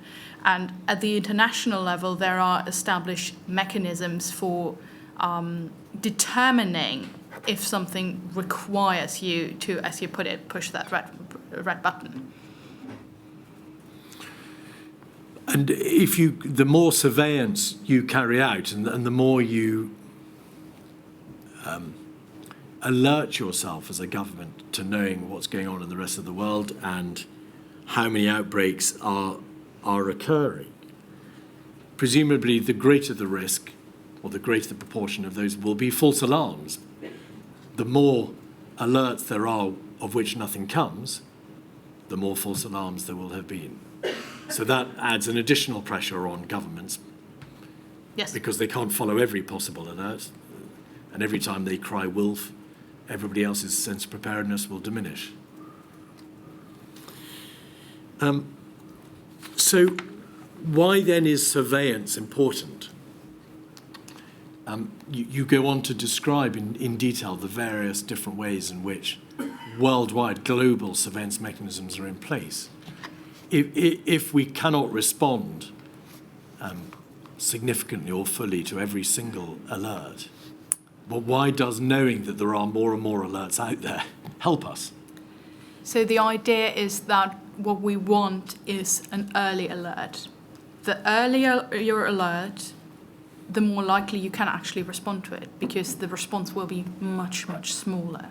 And a much smaller response can be mounted more often. It's less likely to be seen as you put it, crying wolf, and rather as a routine investigation into a case or a cluster of cases. And it will also require a different capacity, because obviously when we're talking about early response here, we're not talking about the response as we've seen over the past couple of years. We're talking about a small local team investigating. To find out what has happened, and if there is a pathogen on the loose, to take steps locally to make sure that it doesn't become a crisis. Indeed, and in fact, one of the very first things we do in an outbreak investigation is to verify there actually is an outbreak. That, or any sense of any system of global surveillance and local response to prevent, a drama becoming a crisis, requires, therefore, visibility or transparency around the world, because we all have to know, therefore, what's going on in some other part of the world where outbreaks are occurring. Is that what you mean when you refer in the next paragraph to the spirit of One Health? So, ensuring that, in general terms, response systems are interdisciplinary, they are well-funded, that they're global, that they take account holistically of the whole system, so that we're not blindsided by something we didn't see coming.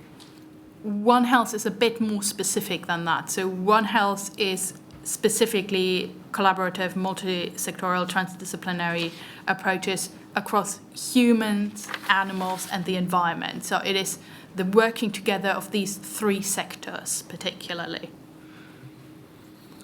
Why is a spirit or an approach of One Health of practical assistance to us? Now, if we look at sort of two of the three biosecurity threats that we've outlined, zoonotic diseases and antimicrobial resistance, both of those happen at the intersection between humans, animals, and the environment. And, for example, if you think about a zoonotic disease, it is not unreasonable to think that you might see something in the animals first. But if the animal health sector and the human health sector do not talk to each other, this becomes very difficult. Whereas if these are integrated systems, if they speak the same language, if they feed into a common system, is much more possible to have those early alerts, even potentially before we see first human cases. And If I may just Yes, please. add to that, if you took a view of human health in a population and you focused it just on what's happening in hospitals, just what's happening in GP surgeries, you'd get a very biased picture, because you wouldn't see that much wider picture of the interaction in the environment and with other animals. So, in essence, it is about trying to understand more broadly but more clearly what's going on out there, and ensuring an early opportunity to intervene to stop a bad position becoming a great deal worse. Yes. Indeed. You describe, in the context of surveillance, a number of different methods of surveillance and alert systems. You describe something called syndromic surveillance and horizon scanning, epidemic surveillance. Are there a number of international and alert systems, and are there a number of different ways of carrying out surveillance? Yes, on both counts.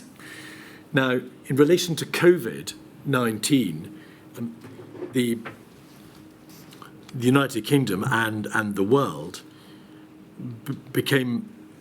were informed, I think, round about the same time. They became informed from doctors in China.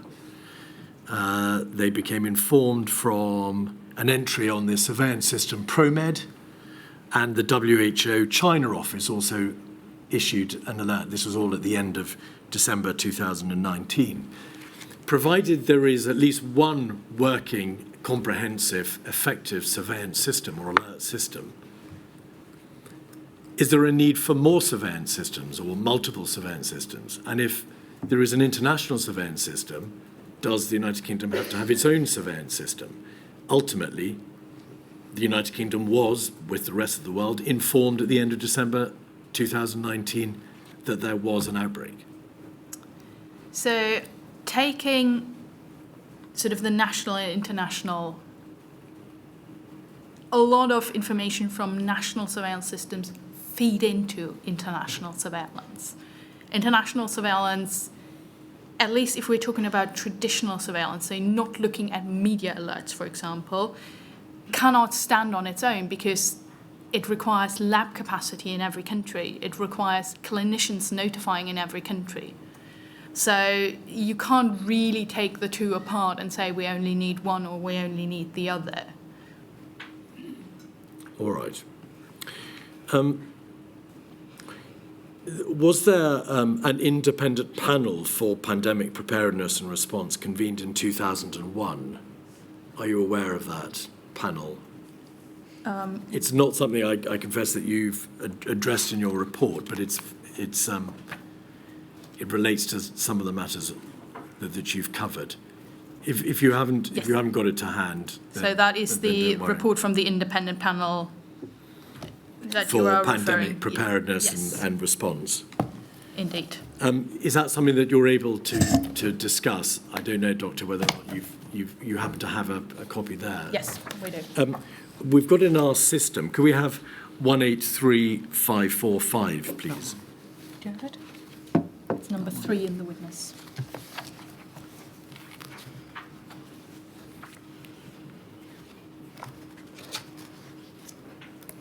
And page, there it is, the independent panel, it says in the bottom right, bottom left-hand corner for pandemic preparedness and response in very small letters. Covid-19, make it the last pandemic. Could we just go forward slowly, a couple of pages at a time, and we'll get our bearings?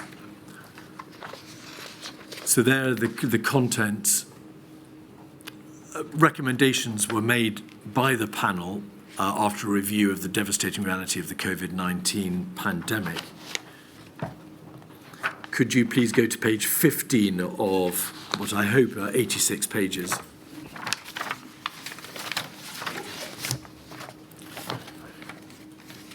So one of the first points that the panel made was that before the pandemic, there was a general failure to take preparation seriously.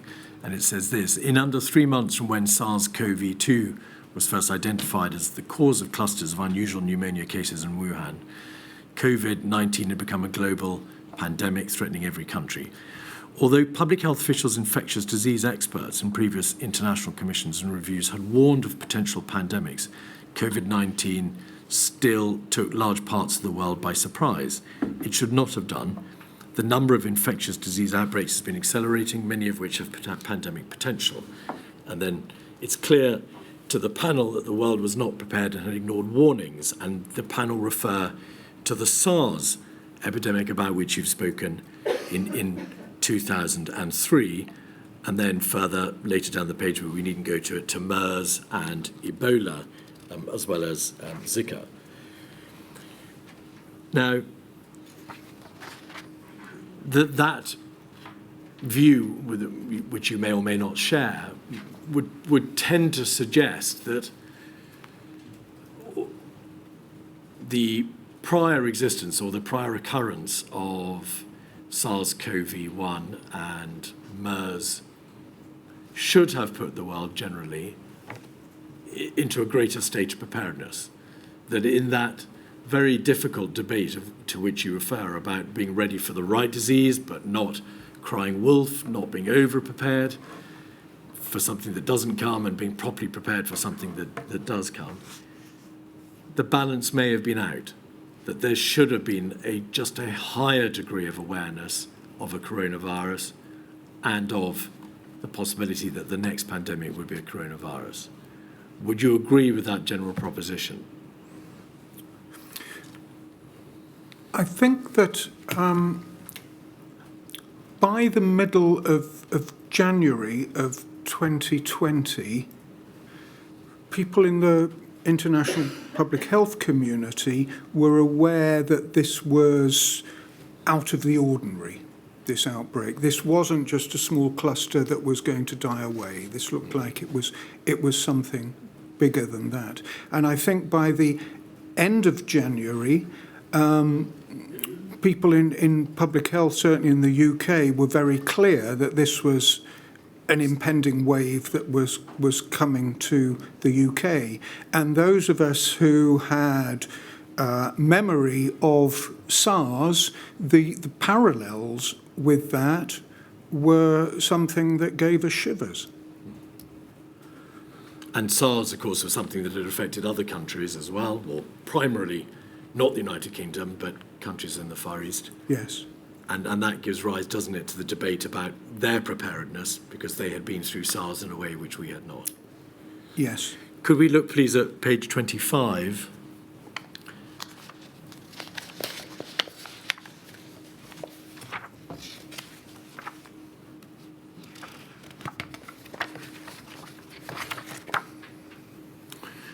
The panel, in the different context of discussing an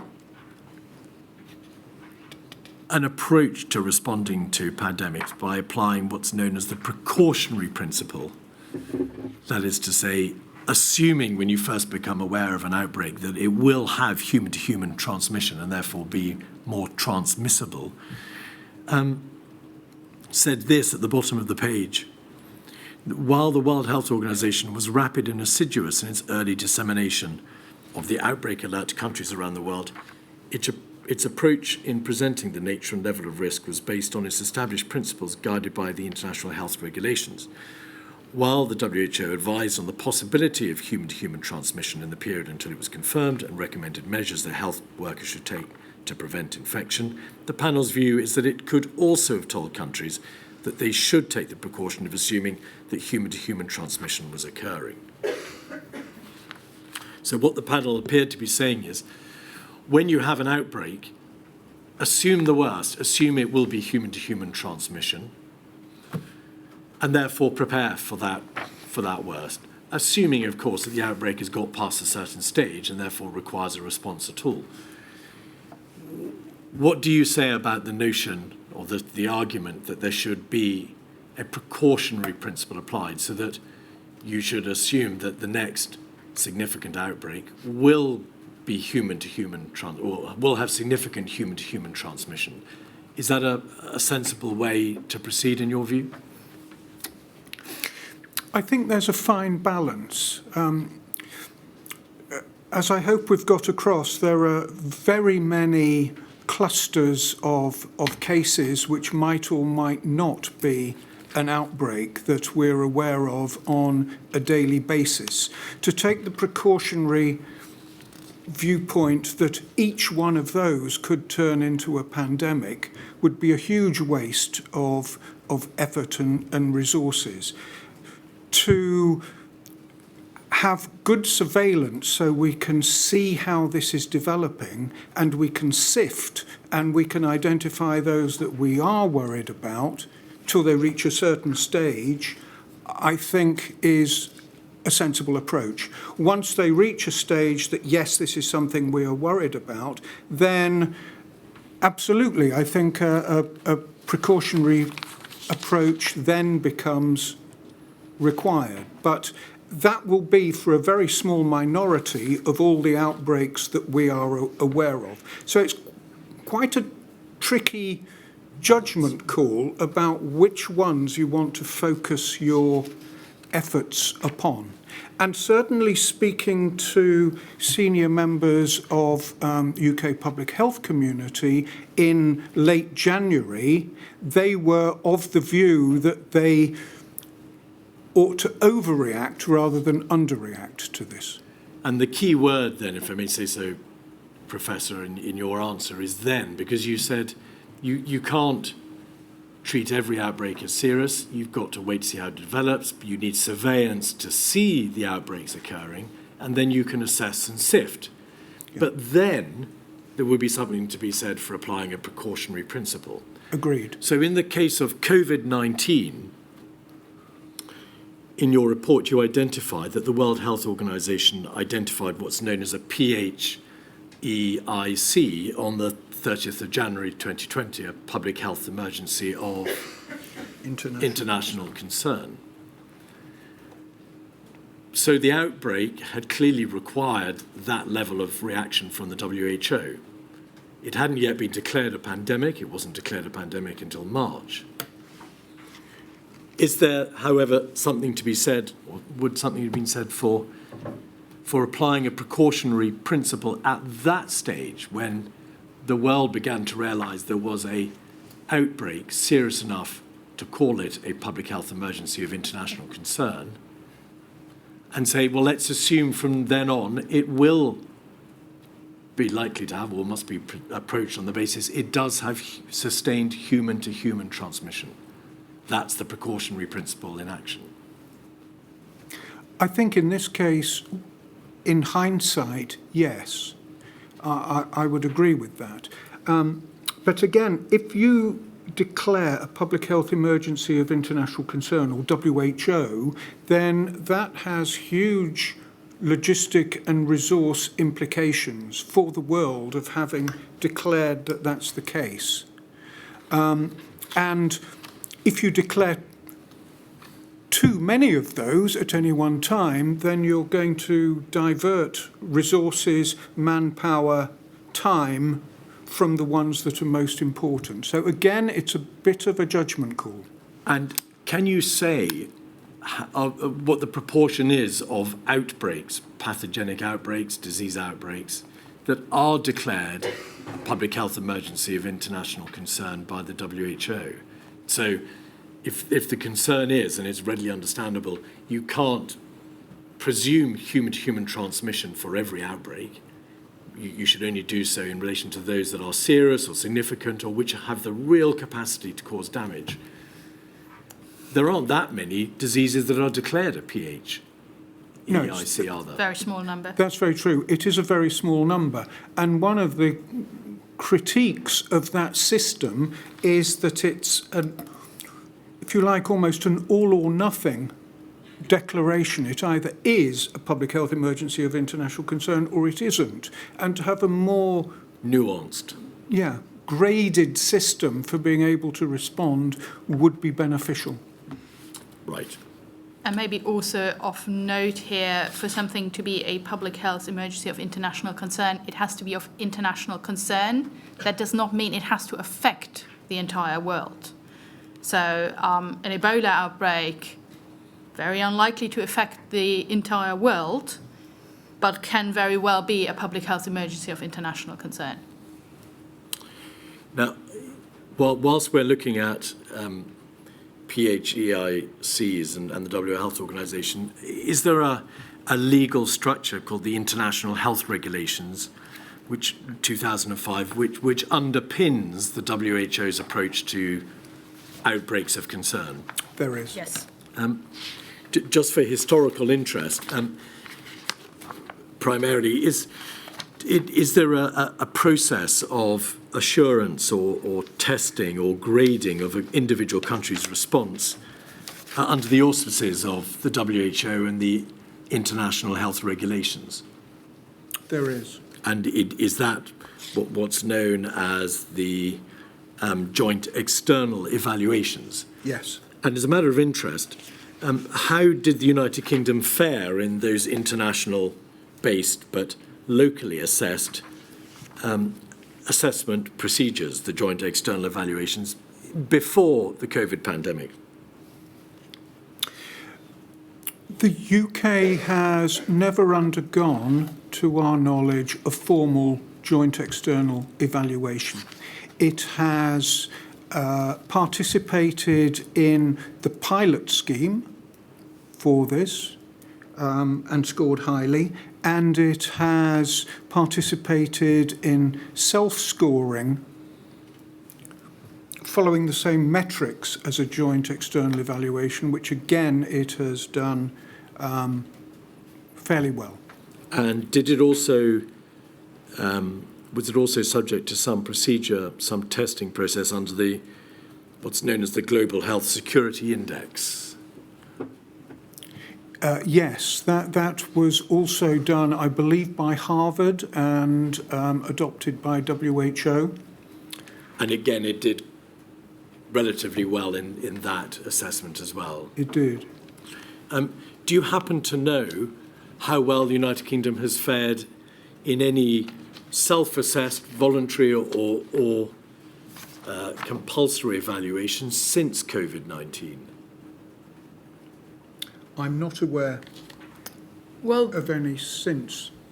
Not after. So the latest self-assessment of IHR indicators was in 2021. Yes. And in that, the UK did fairly well with a 93% score.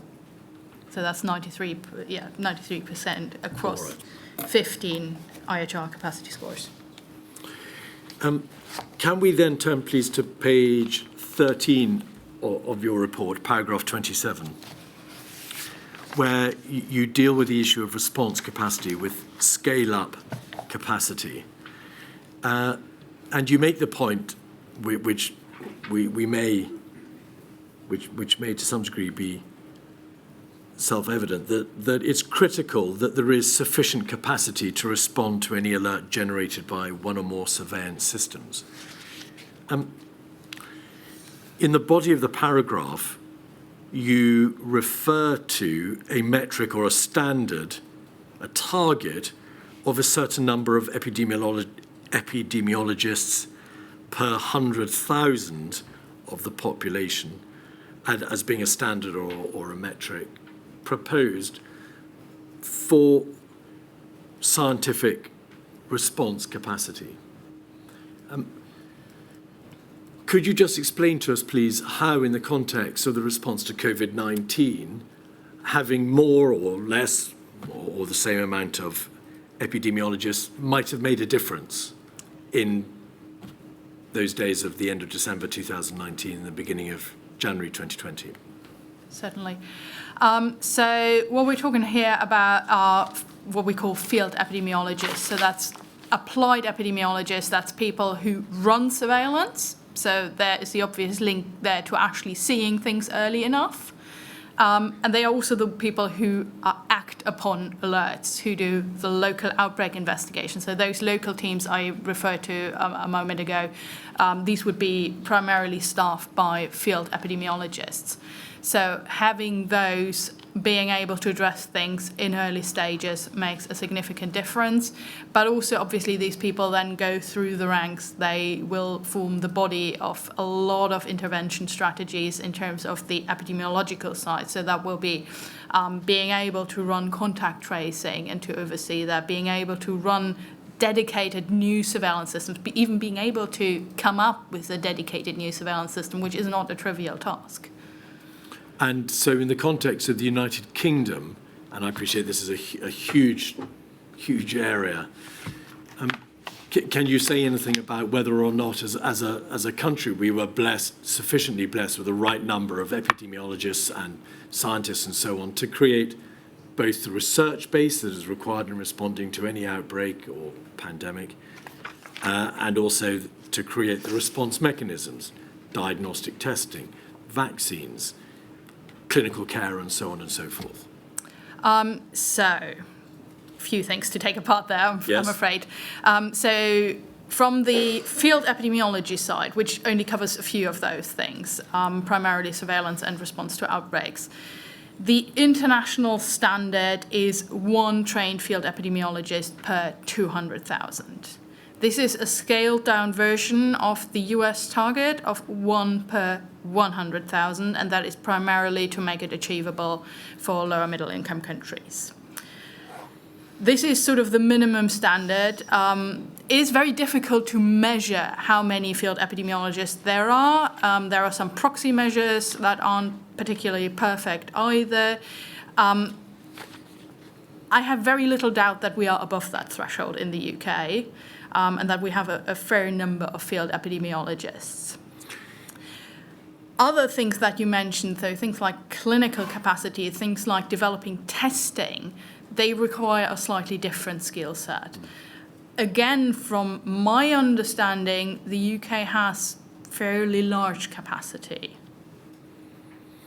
You address in paragraph 29 on page 14 the general and obvious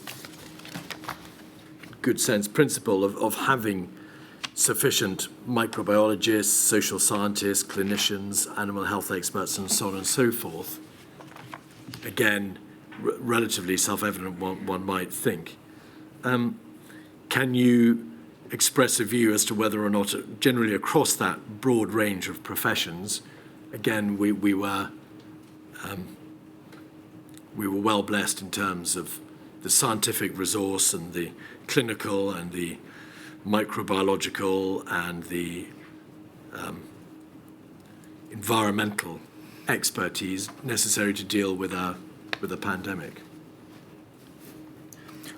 I'd say that generally, yes, we were, but I think the point about coordinated, multidisciplinary approaches we were not necessarily so good at. I think we had these various groups and these various pools, but they were not necessarily interconnected. Too much working in silos or the like? Indeed. All right. Well, Milady, that's an issue which I'm setting the building blocks for, which we'll be looking at in much greater detail later. Could you now go forward, please, to page 17? Just before you do, Mr. Keith, could I just it's going back a bit, and I just wanted to check firstly with you, Professor Whitworth, that I've accurately noted what you said, and then check whether you, Dr. Hammer, agree. And what I've noted, Professor, is that you said it was reasonable to use the plans for a flu pandemic as a starting point until we gathered more data. Is that an accurate record of what you said? Yes, my lady. And Dr. Hammer, do you agree? So, first of all, any plan for a respiratory outbreak will be better than none. A dedicated plan is better than one for something else. But I think Professor Whitworth has quite nicely laid out that there were certain difficulties with this with regard to coronaviruses, particularly the divergence between MERS and SARS. So from that point of view, I certainly do agree. Thank you very much. So page 17, please. Thank you very much. In this part of your report, you list a number of pathogens or diseases which have been prioritised by the World Health Organization for research and development. And if you scroll down over to the page, the next page, please, you list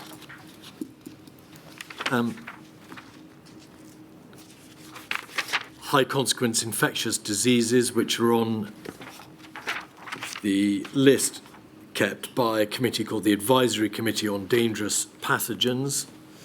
That's paragraph 37. You also list those pathogens or diseases in relation to which the United Kingdom Vaccines Network invests in vaccine development as a priority. And then you actually go on to deal with other lists of pathogens kept by other international bodies and by overseas bodies, for example, the National Institute of Allergy and Infectious Diseases in the United States of America. Is the point about your lists and the fact that these various bodies list these particular diseases as priorities, that the danger of listing diseases as a priority is that you may not see the one that comes from the left field? And or is it the point that in the United Kingdom, in advance of COVID, whilst we had a system in place that was thought to be flexible, that coped with the possibility of a generic pandemic, we didn't, as a country, proceed by way of trying to identify every possible significant risk and then planning for it?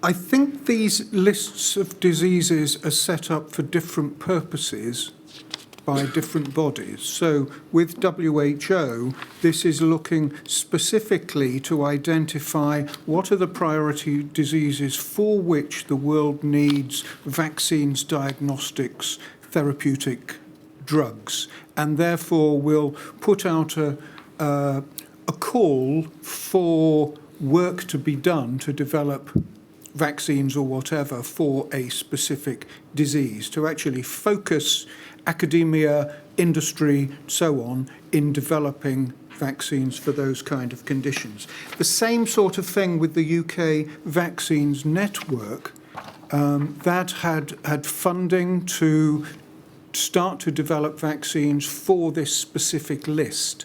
Right. For a country to be thinking about what the risks are and how one deals with those, it may be less useful to have a specific list of pathogens.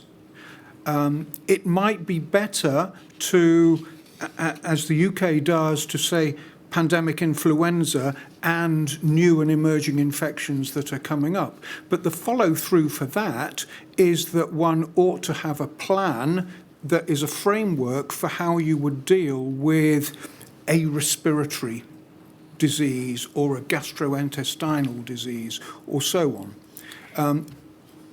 And if that's the case, that's fine not to have a list as such, but you've got a framework for how you would deal with categories of disease. So just to summarise the position, I hope I do so correctly, Professor, the approach taken by the United Kingdom, which was and is a sensible one, is not to operate on the basis of a prescriptive list of priority diseases, identifying each disease one by one and saying, this is how we'll prepare for that disease, this is how we'll prepare for this one. You make plain that in the various documents and the procedures and the processes applied by the United Kingdom, there was a general preparation for a pandemic, influenza pandemic, but also a different style of preparation, although there were overlaps, for what was called a new and emerging infectious disease, the precise nature of which wouldn't be known. So that general approach, whereby you try to have a broad framework which you then apply to the eventuality, that you apply to the specifics of the disease that actually does occur, is a sensible one. Yes, I think it is sensible. It allows one to be flexible in one's approach. So, for example, the list that we've produced for the high consequence infectious diseases that the Advisory Committee on Dangerous Pathogens considers, we've got a list there that we ought to have plans for, but that ought to be a flexible list, and there ought to be generic plans for how one would deal with contact transmission, how one would deal with respiratory transmission. So in fact, what you're suggesting is that there should be specific plans for specific pathogens on that list, but at the same time, alongside those plans, a general framework to deal with the unexpected outcome, the disease or the pathogen that takes us by surprise. Yes, indeed. Right. All right. You then deal with expert advisory groups in the United Kingdom at page 20, and you describe them for us, the New and Emerging Respiratory Viral Threats Advisory Group, NERVTAC, about which, milady, we will hear a very great deal more in Module 2. The Human-Animal Infections and Risk Surveillance Group, HARES, the Advisory Committee on Dangerous Pathogens, to which you've just mentioned, ACDP, which you just mentioned, and also the National Expert Panel on New and Emerging Infections. Might it be thought that we have rather quite a few committees and groups in the United Kingdom dealing with various aspects of zoonotic diseases, respiratory infections, dangerous pathogens, new and emerging infections, and the like. Is there an argument for some rationalisation of those bodies? I think it is useful as expert groups to have them focused on the areas where their expertise lies. And I think they do have robust discussions and divergent opinions, so I think it's useful for them to have that body of expertise to do that. I think what is really important, though, is that the recommendations that come from those bodies are coordinated and synthesised within government to get an overarching view of the risks. And is that because, by their very nature, by their description, by their scope, each of these bodies focuses in a slightly different area? So Nerve Tag only considers respiratory viruses because it is the new and emerging Respiratory Viral Threats Advisory Group. Exactly. The Human Animal Infections and Risk Surveillance Group considers only zoonotic diseases. Yes. The Advisory Committee on Dangerous Pathogens doesn't include global surveillance or horizon scanning. And the last body I mentioned, the National Expert Panel on New and Emerging Infectious Diseases, which I'm sure did exactly how it described itself on the tin, has in fact been disbanded. Yes, it has. All right. The next area in your report is the area of forecasting, modelling, horizon scanning and epidemic intelligence. I don't think, Professor and Doctor, that we'll be assisted by description of the differences between forecasting, modelling, horizon scanning and epidemic intelligence. But I wanted to ask you about one particular type of epidemic intelligence, which you describe at page 24.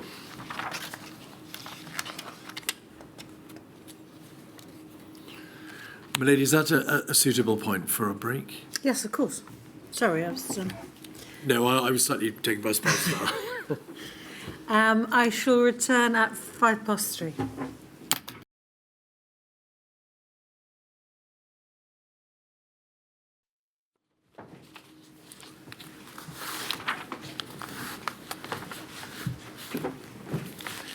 My lady, on a completely different subject, may we have your permission, please, to publish the written opening statements? You may. Professor and Doctor, I was in the process of asking you about a particular type of epidemic intelligence, ProMed, the Programme for Monitoring Emerging Diseases.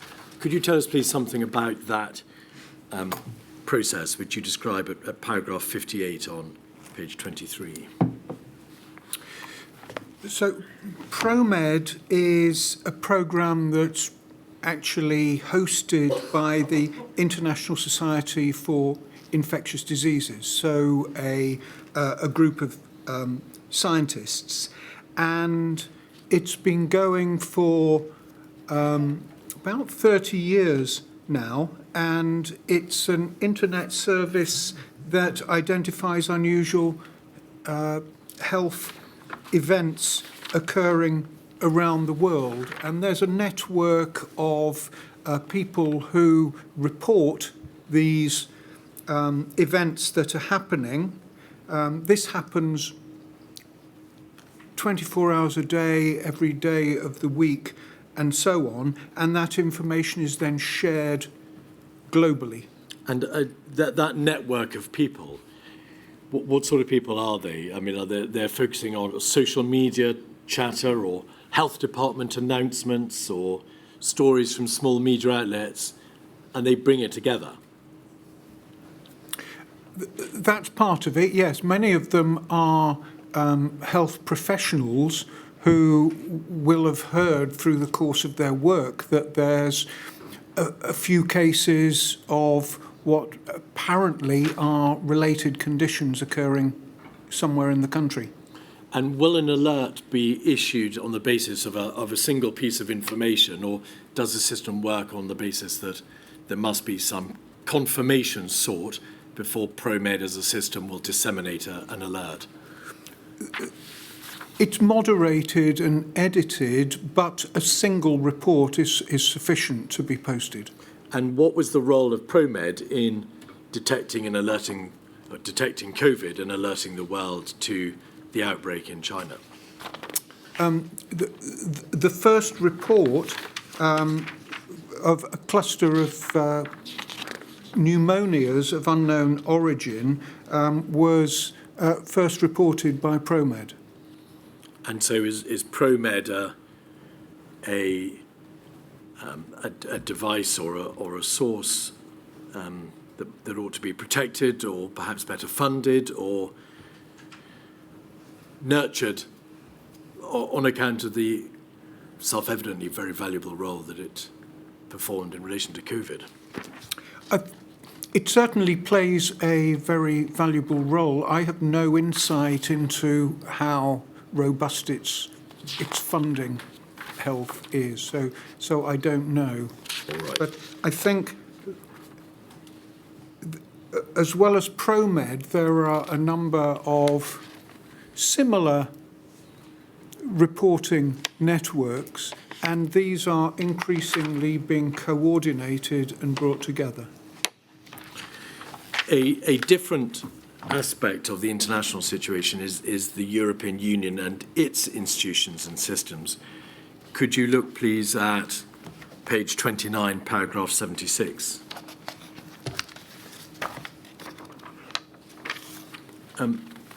As we're all aware, following the EU exit, the United Kingdom formally left the institutions and structures of the European Union. Was one of the bodies that we left the European Centre for Disease and Control? Yes. Sorry, I did not hear the question mark at the end of that sentence. Yes, it was a question rather than me giving evidence, I should say. And could you tell us, please, something about the ECDC? What does it do on the European frame? Yes. So the ECDC is an EU membership, an EU agency, of which membership is by EU country and also some other countries. For example, Norway is also a member. And it has a key role in coordinating infectious disease, cross-border infectious disease threats across the European Union, primarily the European Union. Quite important to note here that obviously there's quite a difference between what is needed in a situation like the EU, where you have a union of nation states, whereas in an individual nation state.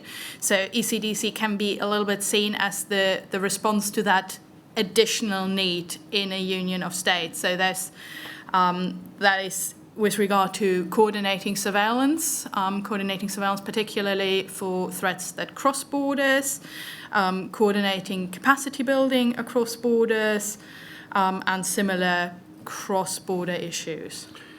But the need for such cross-border capacity and response and alert systems and so on presumably is mitigated to a very large extent, if not completely, by replication of any individual country's own response, alert, surveillance systems. So if the United Kingdom has its own alert, surveillance and response capacities, then of course there is no need to be part to a pan-European structure. I think that again touches slightly on what I mentioned beforehand, that national and international are running in parallel and informed by each other. So every EU country will have that national structure itself as well. It is just that the moment you integrate countries into a union, you will need to have an integrated system on top of that nation-state system rather than replacing it. But that obviously to a different degree also applies to other countries that are working together. And for example, for that we also have the WHO regional offices, and the UK being a part of the WHO European region. So there's another level of collaboration in there as well. But the United Kingdom is party to all those other non-European international structures. Yes. The WHO, of course, primarily, and has its own structures for surveillance and for response and response capacity and so on. In practice, if not in law and if not constitutionally, is there an ability for the United Kingdom to take any benefit from the European Union's early warning and response system if it wished to do so? I believe so. I do not know the specific legal context for that, but I am aware that in the context of the COVID pandemic, access to the early warning and response system was granted to additional countries by the European Commission, and that goes by decision of the European Commission. And examples of that are countries on the EU enlargement scheme and other priority Eastern European countries. Others I'm not aware of. All right, thank you. So, post-EU exit, the United Kingdom has its own fully fledged, substantive and comprehensive system for doing all the things that it might previously have done within the rubric of the European Union. You talk at paragraph 79 on page 30 of how the United Kingdom's approach in the form of Public Health England, which of course has now been subsumed into the United Kingdom Health Security Agency, was seen internationally as something of a beacon in the area of public health for incorporating health promotion with other public health functions. Have other countries, in fact, modelled their own approach to this particular area of public health on the United Kingdom approach? Indeed, there are examples where that has happened. What Public Health England did was it brought together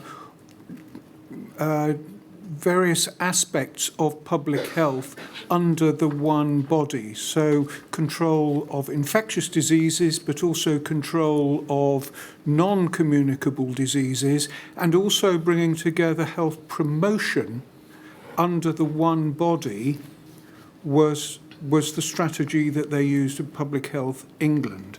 And that has certainly been used by the French. Santé Publique is modelled on that Public Health England model.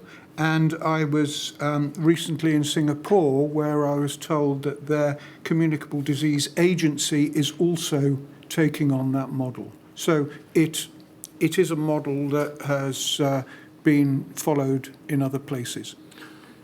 The Public Health England has now been disbanded and part of it subsumed into the United Kingdom Health Security Agency. And I think Public Health England's functions in part have been split between the United Kingdom Health Security Agency and regional health authorities and in part the Department of Health and Social Care. Indeed. And, has that division of functions subsequent to the disbandment of Public Health England changed your opinion about the way in which we went about it in terms of Public Health England has been admired and emulated? Have we gone now in a different direction to that which we had before? We have gone in a different direction now, and health promotion is separated off from Public Health England. Does that matter? I think it's a question of preference. My personal opinion is that to keep them all together is beneficial, and that there are cross-learnings to be had from having communicable, non-communicable control together and having your health promotion team working together with your disease control teams. All right, my lady, that's an issue that we'll be looking at in the context of DHSC witnesses in due course.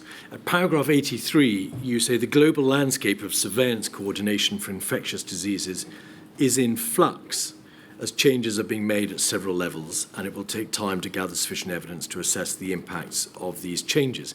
And you go on to describe how on the global level negotiations are underway to draw up and agree a new pandemic treaty. And that pandemic treaty is designed, if it comes into force and is agreed, to replace the existing international health regulations to which you referred earlier. Firstly, what did you mean by the global landscape of surveillance coordination being in flux?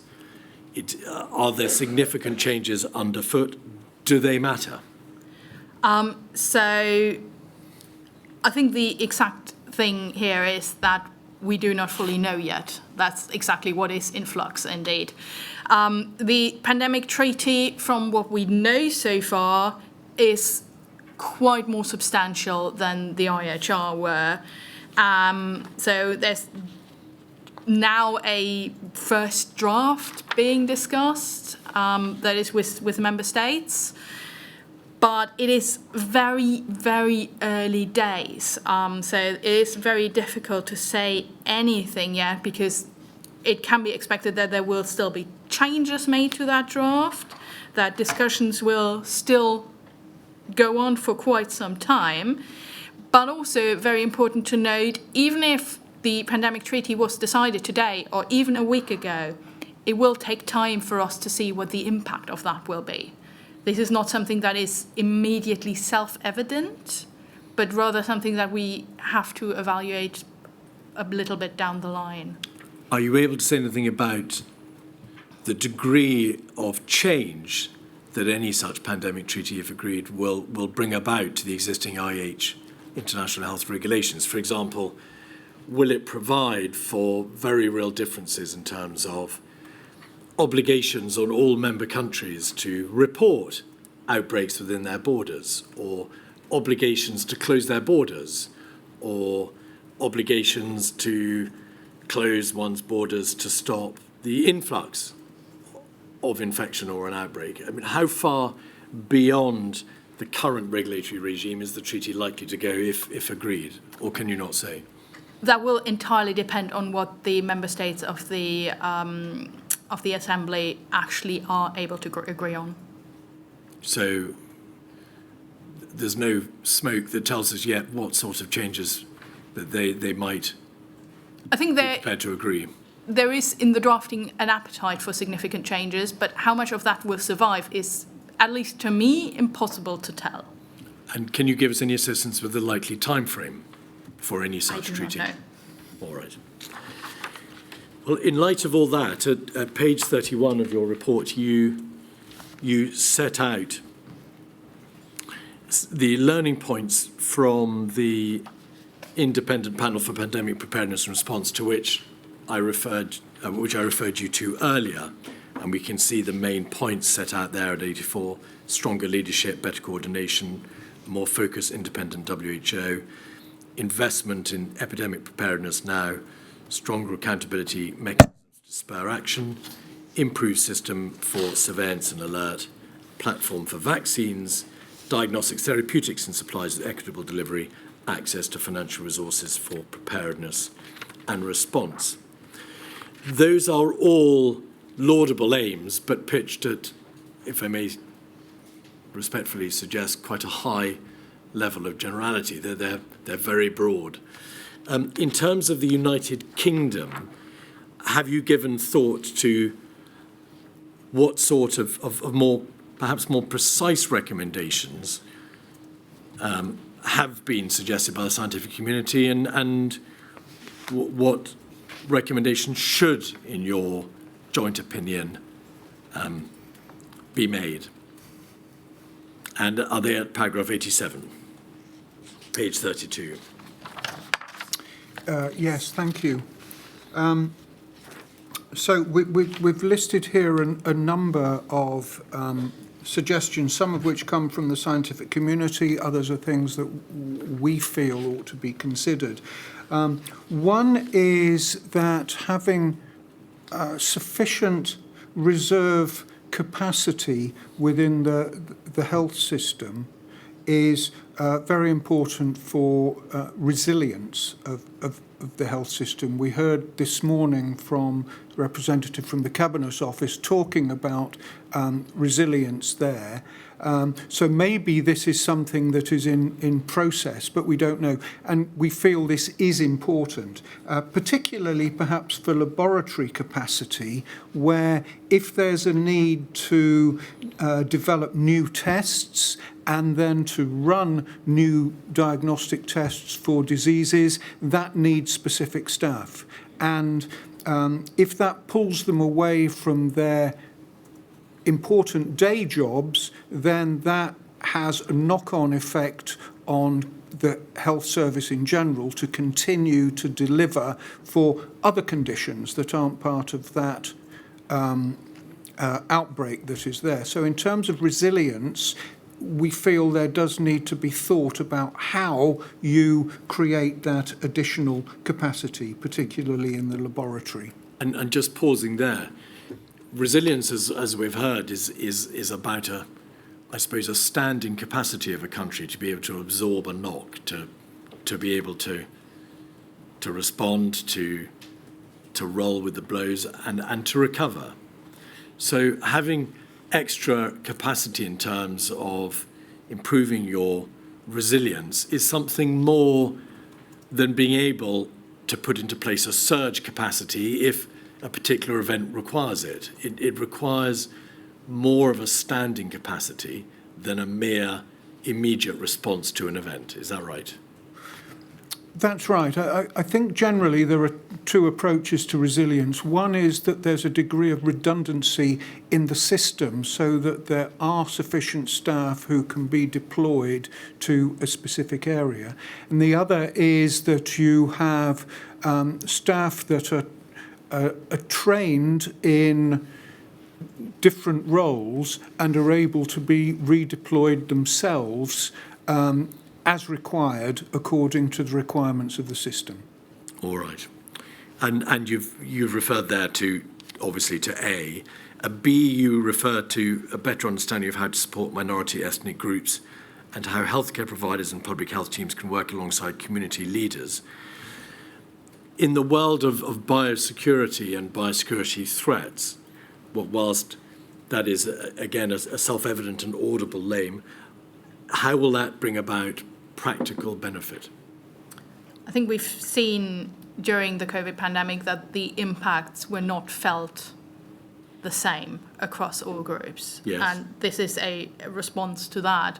And I believe the inquiry is hearing evidence on Friday on this matter as well. So clearly there is a recognition that this is an important issue, not so much in preventing a health emergency from happening, but in softening the blow, if you want to say. At C, you refer to the need to ensure scientific advisors are not only independent but autonomous. That may be, well, perhaps I'll allow you simply to develop that, although it's a matter which we'll be looking at in much greater detail in Module 2. Why is independence and transparency of value in terms of having a system that brings about quantifiable benefit? I think in terms of the independence, that enhances transparency and to gain community trust and engagement with a clear understanding of who gave advice and so on. I think that's very valuable to gain community trust, which I think is important in responding to any outbreak. With autonomy, the issue there is that experts aren't simply responding to questions put to them by government, but bring their own questions and dilemma for discussion as well. And that diversity of input guards against groupthink, we believe, and we think that would be for the benefit of developing the recommendations for future epidemics. E, you refer to the need for inaction and after-action reviews. You will know that there have been any number of reviews since the COVID pandemic by Parliament, by parliamentary bodies, by the government itself, of course the international bodies to which you've made reference, and a number of commissions, but all in their own particular fields and I might suggest far narrower in significant part than this inquiry. Has the government, in the field of biosecurity, very recently issued a biological security strategy? If you could say yes rather than nodding, that would help the transcript. I did not Sorry, I fully wasn't understand being- the question. Yes. I wasn't nodding so much as... Yeah, we were I think you were both nodding. looking for the document. I think by inference we believe there must be, because there is now this new biological security strategy Yes. that has come out, and that does look to us that it has been developed with some after-action reviews. Could we have that, please, on the screen? It doesn't have an INQ number, but it's been fed into the system. It's the biological security strategy that I know was fed into the working parts earlier.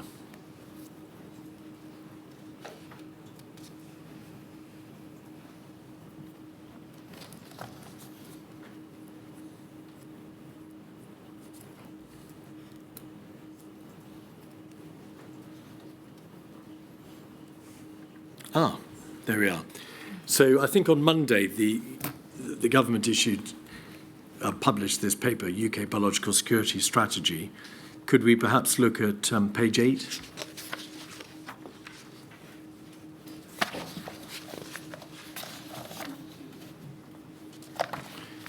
There is the executive summary. It sets out the government's renewed vision, mission, outcomes and plans to protect the United Kingdom and our interests from significant biological risks, no matter how these occur, no matter who or what they affect.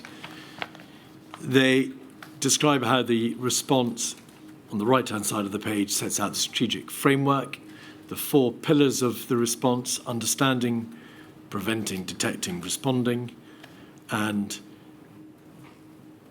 what I think it described as cross-cutting enablers, which runs through all 4 pillars: UK leadership, governance and coordination, and over the page, please, UK science-based health and life science sector, international leadership.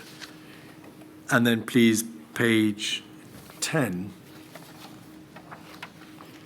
Could you zoom in so that we can read it?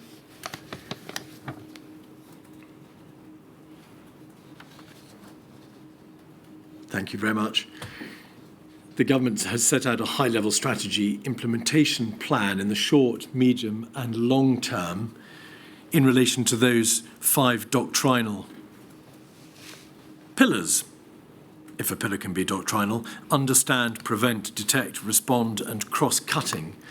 And there are a number of proposals set out, mainly by the way of continuing to do things, continuing to provide assistance, further developing other matters, delivering improvements, continuing to promote and develop practices, and continuing to develop capabilities. Have you had a chance to look at this strategy? I appreciate it's only very recently been published. Briefly.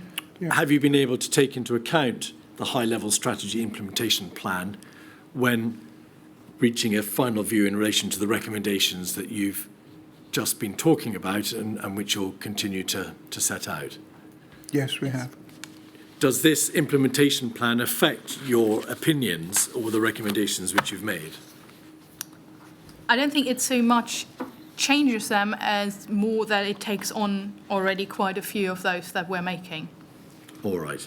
So we needn't trouble ourselves to try to put the two together and then see to what extent whatever you put in your report has been superseded by the passage of time in this plan.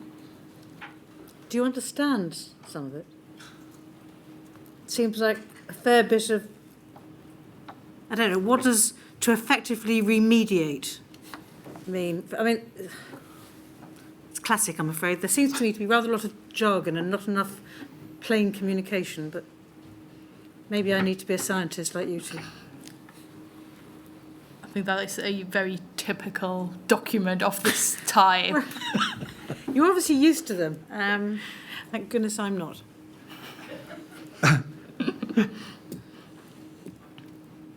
I mean, I think there are some elements of what we recommend that we feel are covered here, and if it would be helpful, we could explain some of those.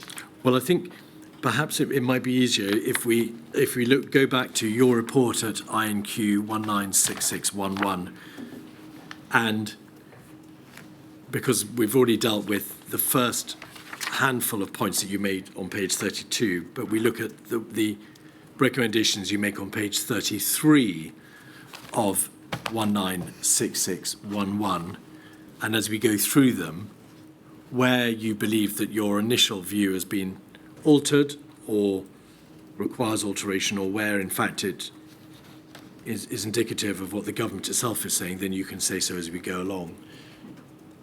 So it was page 33, please. Thank you. That I understand. Right. That I think is not page 33, unless I'm No, correct, that is not. Paragraph 88.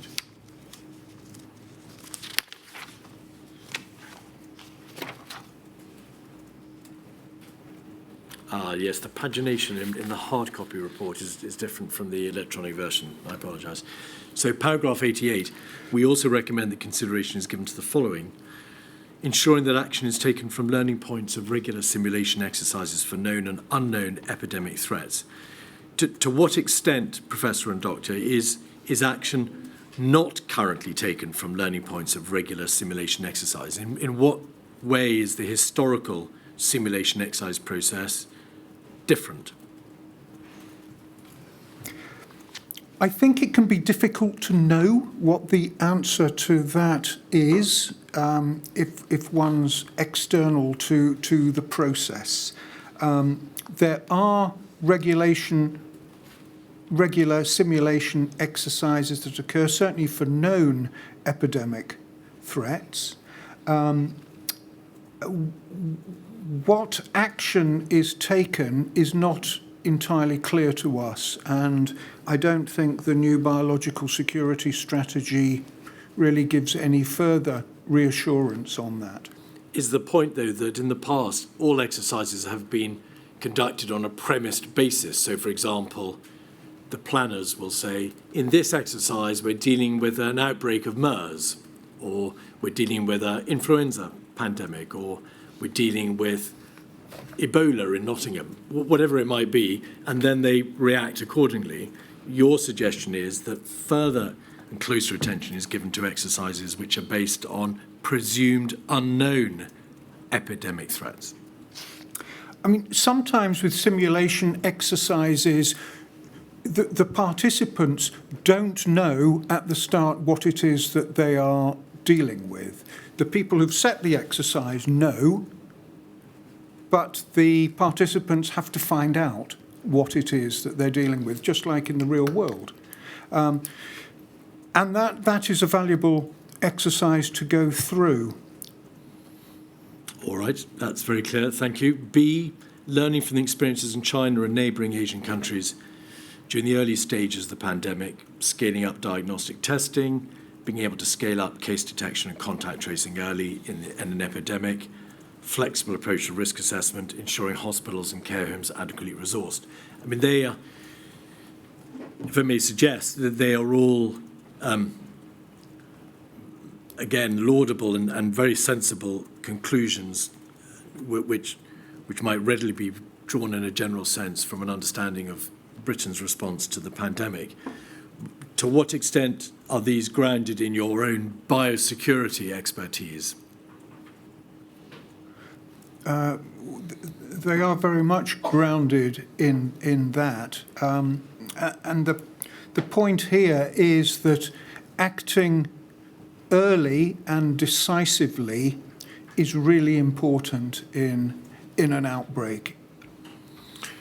To be able to keep on top of it and keep on control of it. And I think this recommendation of ours still stands. So is the heart of your recommendation in this regard that experience from other countries highlights the need for control, it highlights the need to ensure that whatever outbreak the disease amounts to is not allowed to run away from one's own country, to run away from the control of the authorities.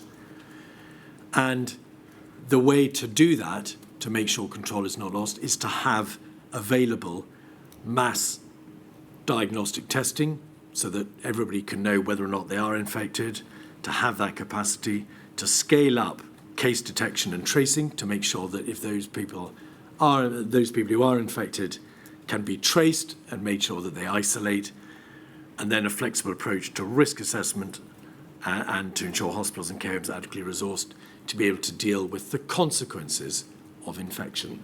So they're all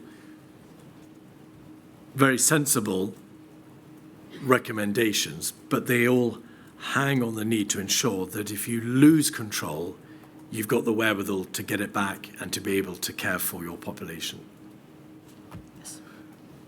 That's right. And the other point there is that there is information, there is learning, there is best practice from outside of this country, from previous experience that can be drawn upon. We're going to pass over C because the issue of I think, national security and political leadership is perhaps not one for biosecurity experts, although however eminent. But D, strengthening and clarifying scientific leadership by reinstating the National Expert Panel, NEP-NEI, or a similar body. That's the panel to which I made reference earlier, which had been disbanded. I asked you earlier what the gain would be of reinstating that panel or a similar body. And in fact, you said that whilst one could have a number of different bodies operating at different spheres and different levels, there was a need to bring all the information and learning together, perhaps at a level above it. Do you think that there is a need for this sort of body, or is it a question of bringing the intelligence and learning together in an overarching structure? We note in the new biological security strategy that they talk about developing a biothreats radar, which we believe does bring all those different elements of epidemic intelligence together in one place. And so we welcome that, seeing that. And I think that, well, it's not entirely clear what independent expert advice would go into that biothreats radar, but that caveat aside, this new body does sound to us like it would fulfil the suggestion we make here. E, you turn to surveillance and you say bring together surveillance for influenza and other respiratory viruses with surveillance for other pathogens with epidemic potential. At present, these are treated separately by the WHO in the United Kingdom. You mean they're not treated separately by the WHO from the United Kingdom, but both are treated separately in the United Kingdom as with the WHO? Indeed. Why would bringing together the different systems for surveillance, those for influenza and those for other pathogens, make a difference?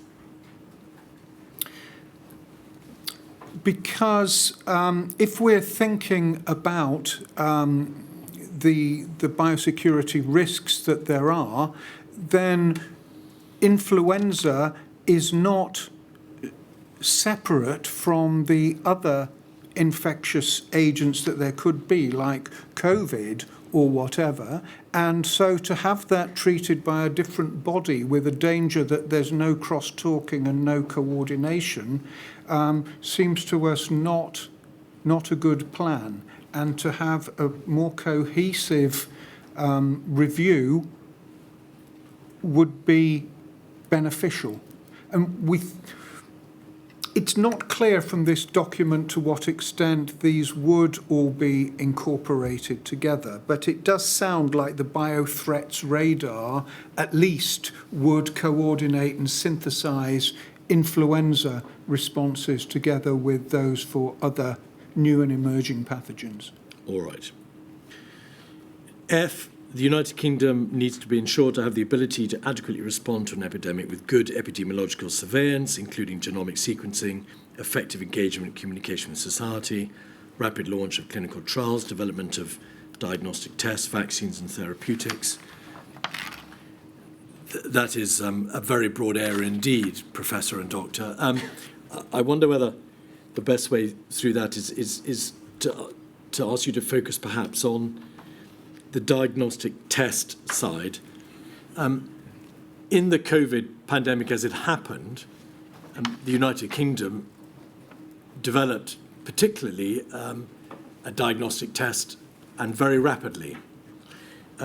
Why do you say that the United Kingdom, by implication, doesn't currently have the ability to adequately respond with good development of diagnostic testing and rapid launch of clinical trials? The issue with diagnostic testing is that while a test was developed very rapidly for COVID, it was, if you remember, inaccessible for most people in the early stages of the outbreak, that the scale of testing that was feasible was inadequate for the expanding epidemic. Yes, you say here development of diagnostic tests, not dissemination, supply and general practice in the population, or use in the population of diagnostic tests. So is that what you're referring to? You're referring to the issue of mass testing, of being able to get the diagnostic tests out on a mass scale? Yes, indeed. Yeah. All right. Yeah. You in fact say also that there's a need to ensure that the United Kingdom adequately responds in relation to clinical trials. Were there not, in fact, a number of extremely efficient and very, very large-scale clinical trials conducted in the United Kingdom during the course of the pandemic? The Vivaldi, Zoe, and so on. Yeah, and we need to make sure that that continues. So this is less a recommendation of this went wrong, we need to get this better, and more we need to continue this, we need to keep this. Right, thank you. Engagement in this way with academic research groups is needed so that key unanswered questions can be rapidly addressed. Is that a general appeal to make sure that there is always the requisite level of scientific expertise so that governments and decision makers can draw on practical and research science in order to be able to make the right decisions? Yes, I think in general this worked pretty well within the COVID epidemic. And we'd like to see that continue.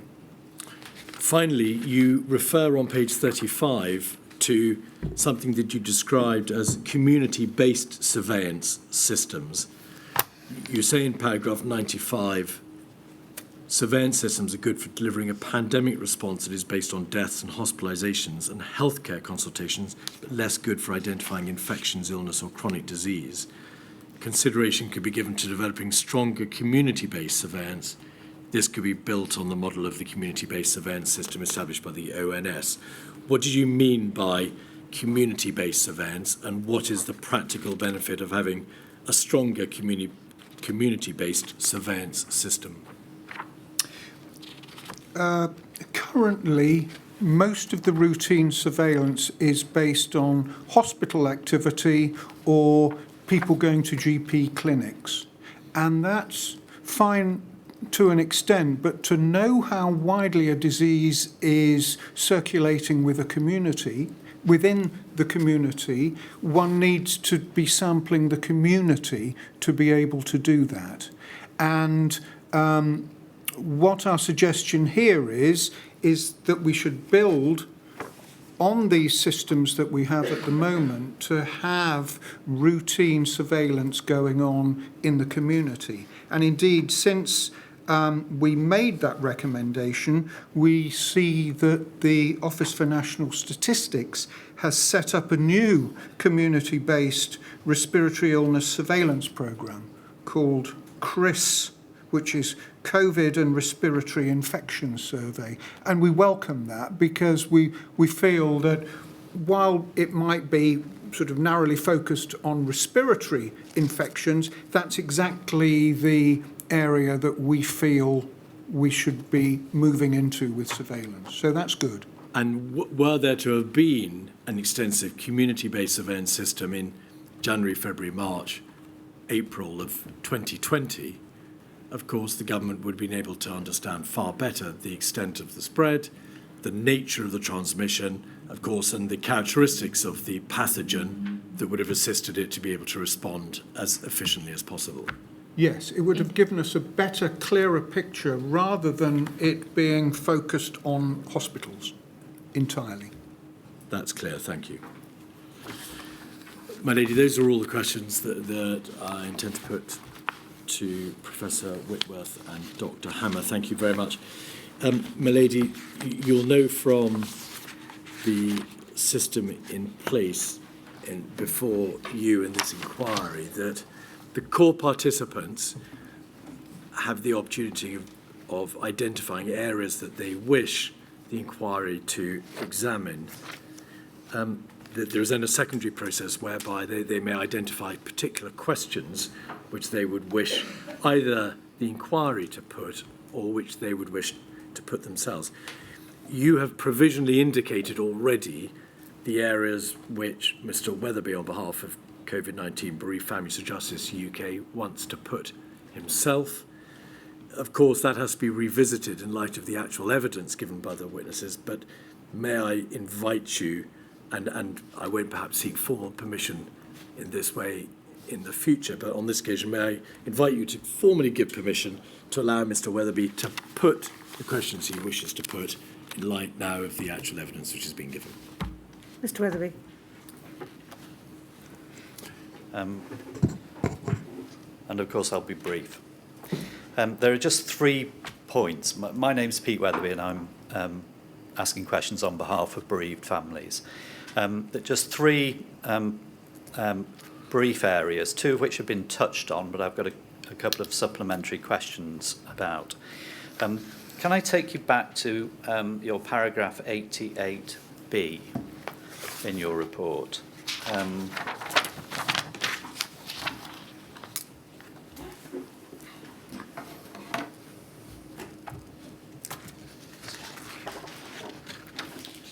And you asked some questions about this a few moments ago. So this is the point about learning from the experiences in China and neighbouring Asian countries. Can I just check with you, which other countries did you have in mind?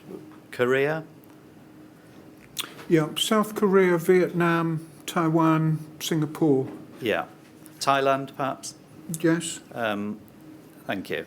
And this is, of course, a recommendation looking forward, but these countries had measures to either slow the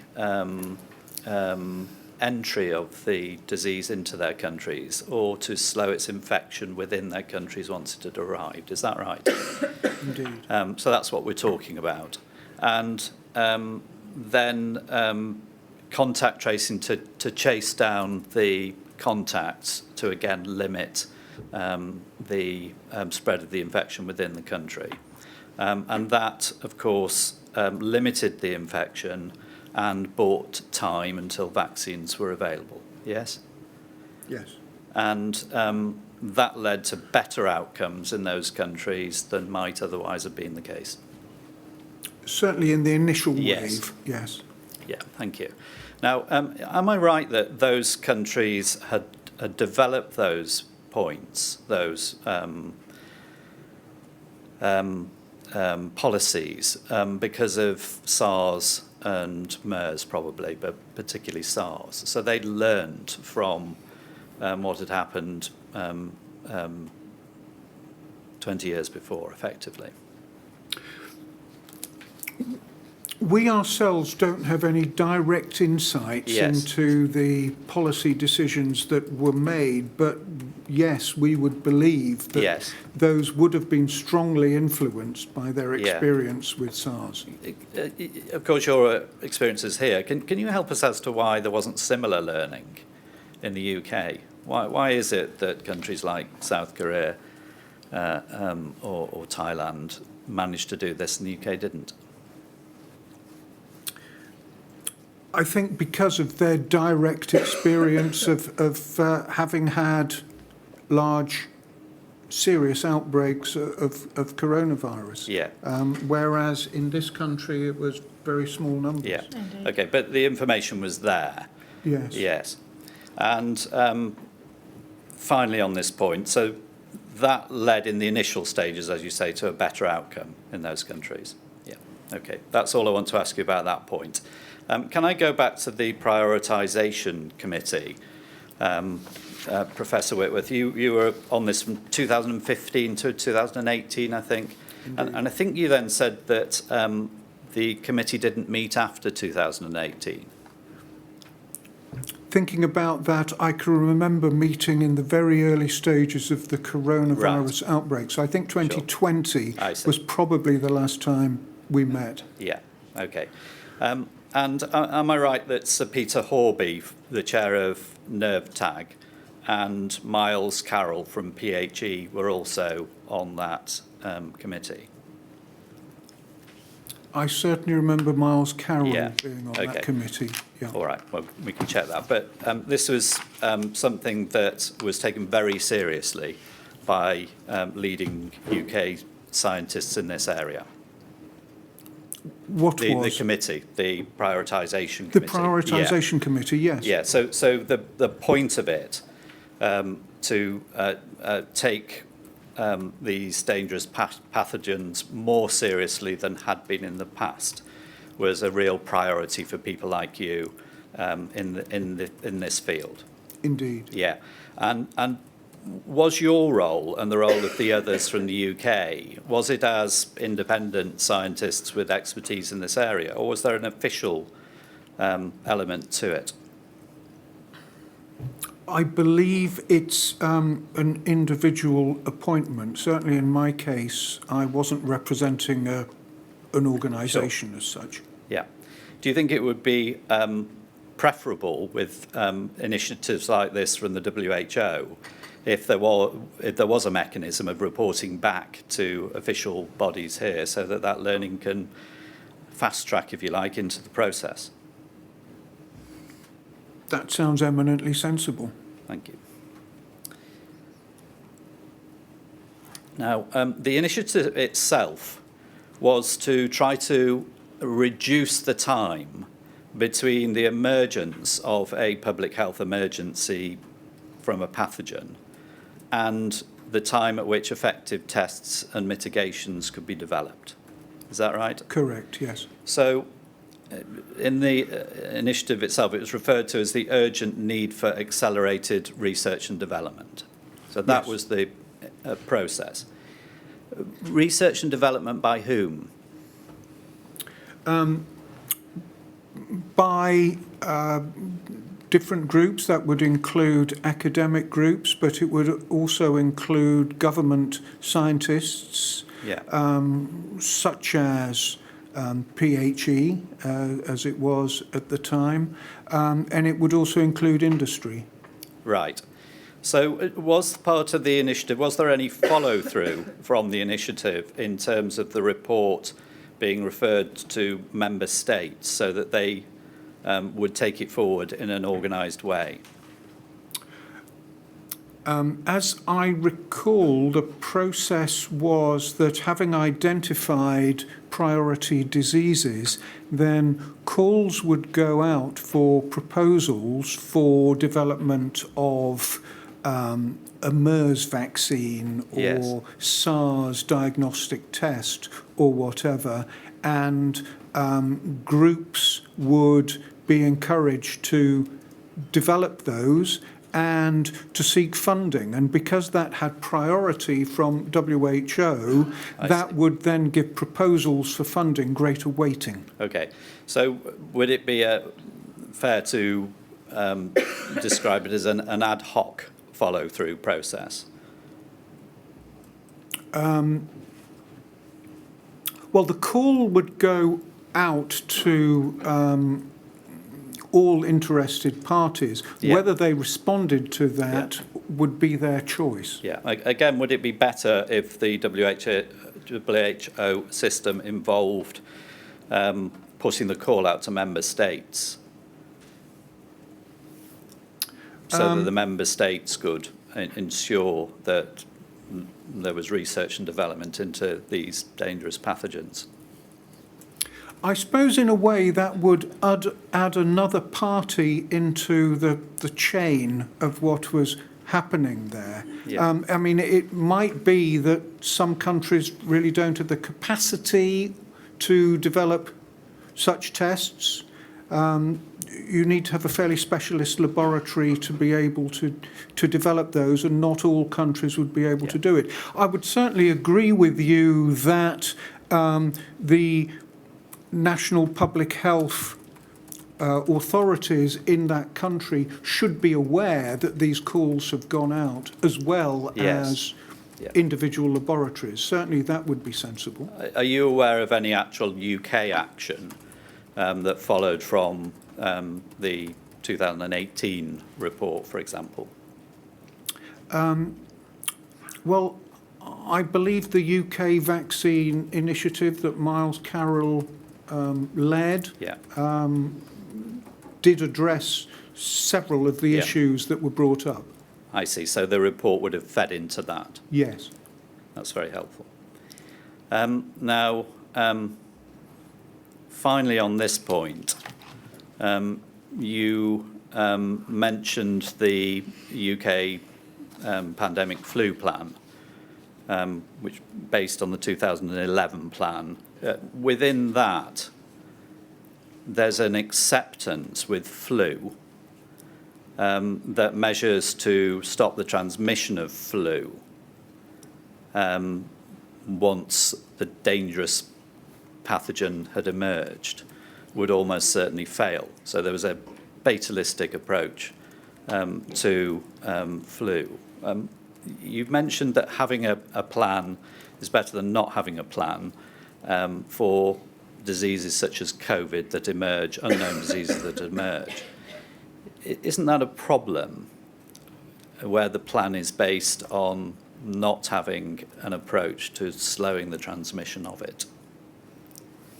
I think it is. And I think that in future it would be good to have not just a pandemic flu plan, but one that is more generic for respiratory infections, that takes into account different incubation periods. The reason why there's that fatalistic attitude towards influenza is that when you've got an incubation period of just 1 to 3 days, by the time you're aware that the disease is in your community, it's everywhere. And it's too late to act. That isn't the case if you've got a longer incubation period, as we did with COVID, which meant that it is possible to implement more of a plan to control transmission. Yeah. So the plan going forward must have a recognition that you may be able to slow transmission. I think now we've had 3 experiences of COVID epidemics. We've got more information to develop a more generic COVID type of plan for the future. I think that was harder when we'd just got the 2 rather divergent approaches. Yeah, although I think we'd agreed earlier that the Asian countries had kind of got the message about the transmission point. Yes, but I would imagine their plan was the SARS plan. Yes. It wasn't the COVID plan, it would have been the SARS plan, at least initially, and then modified as more information came up. Thank you. Finally, Mr. Keith asked you about the joint external evaluation process. You agreed that the UK had scored quite highly on that process and also the Global Health Security Index. Can I just take you back to the WHO independent panel for pandemic preparedness and response on COVID in 2021. I'll put it on the screen if I may. INQ 000183545, and it's at page 18, please.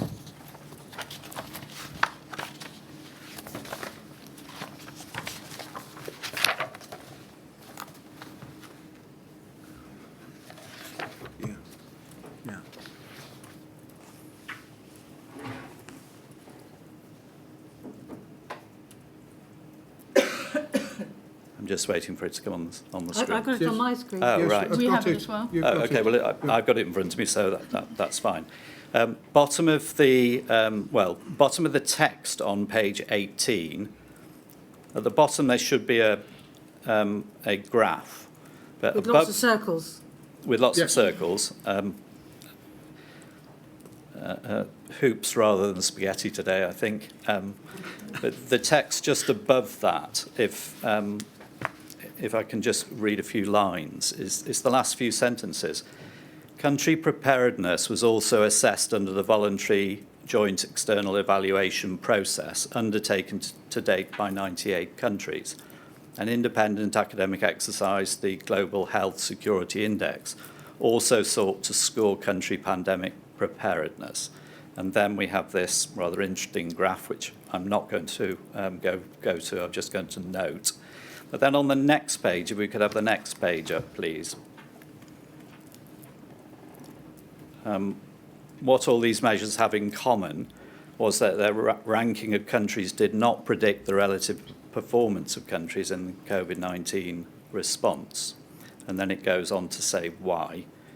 And then towards the end of the main first paragraph, the failure of these metrics to be predictive demonstrates the need for a fundamental reassessment which better aligns preparedness measurement with operational capacities in real-world stress situations, etc. So, simple point, we shouldn't put too much store in these JEE scores. Would that be a fair way of looking at it? I think it would. I think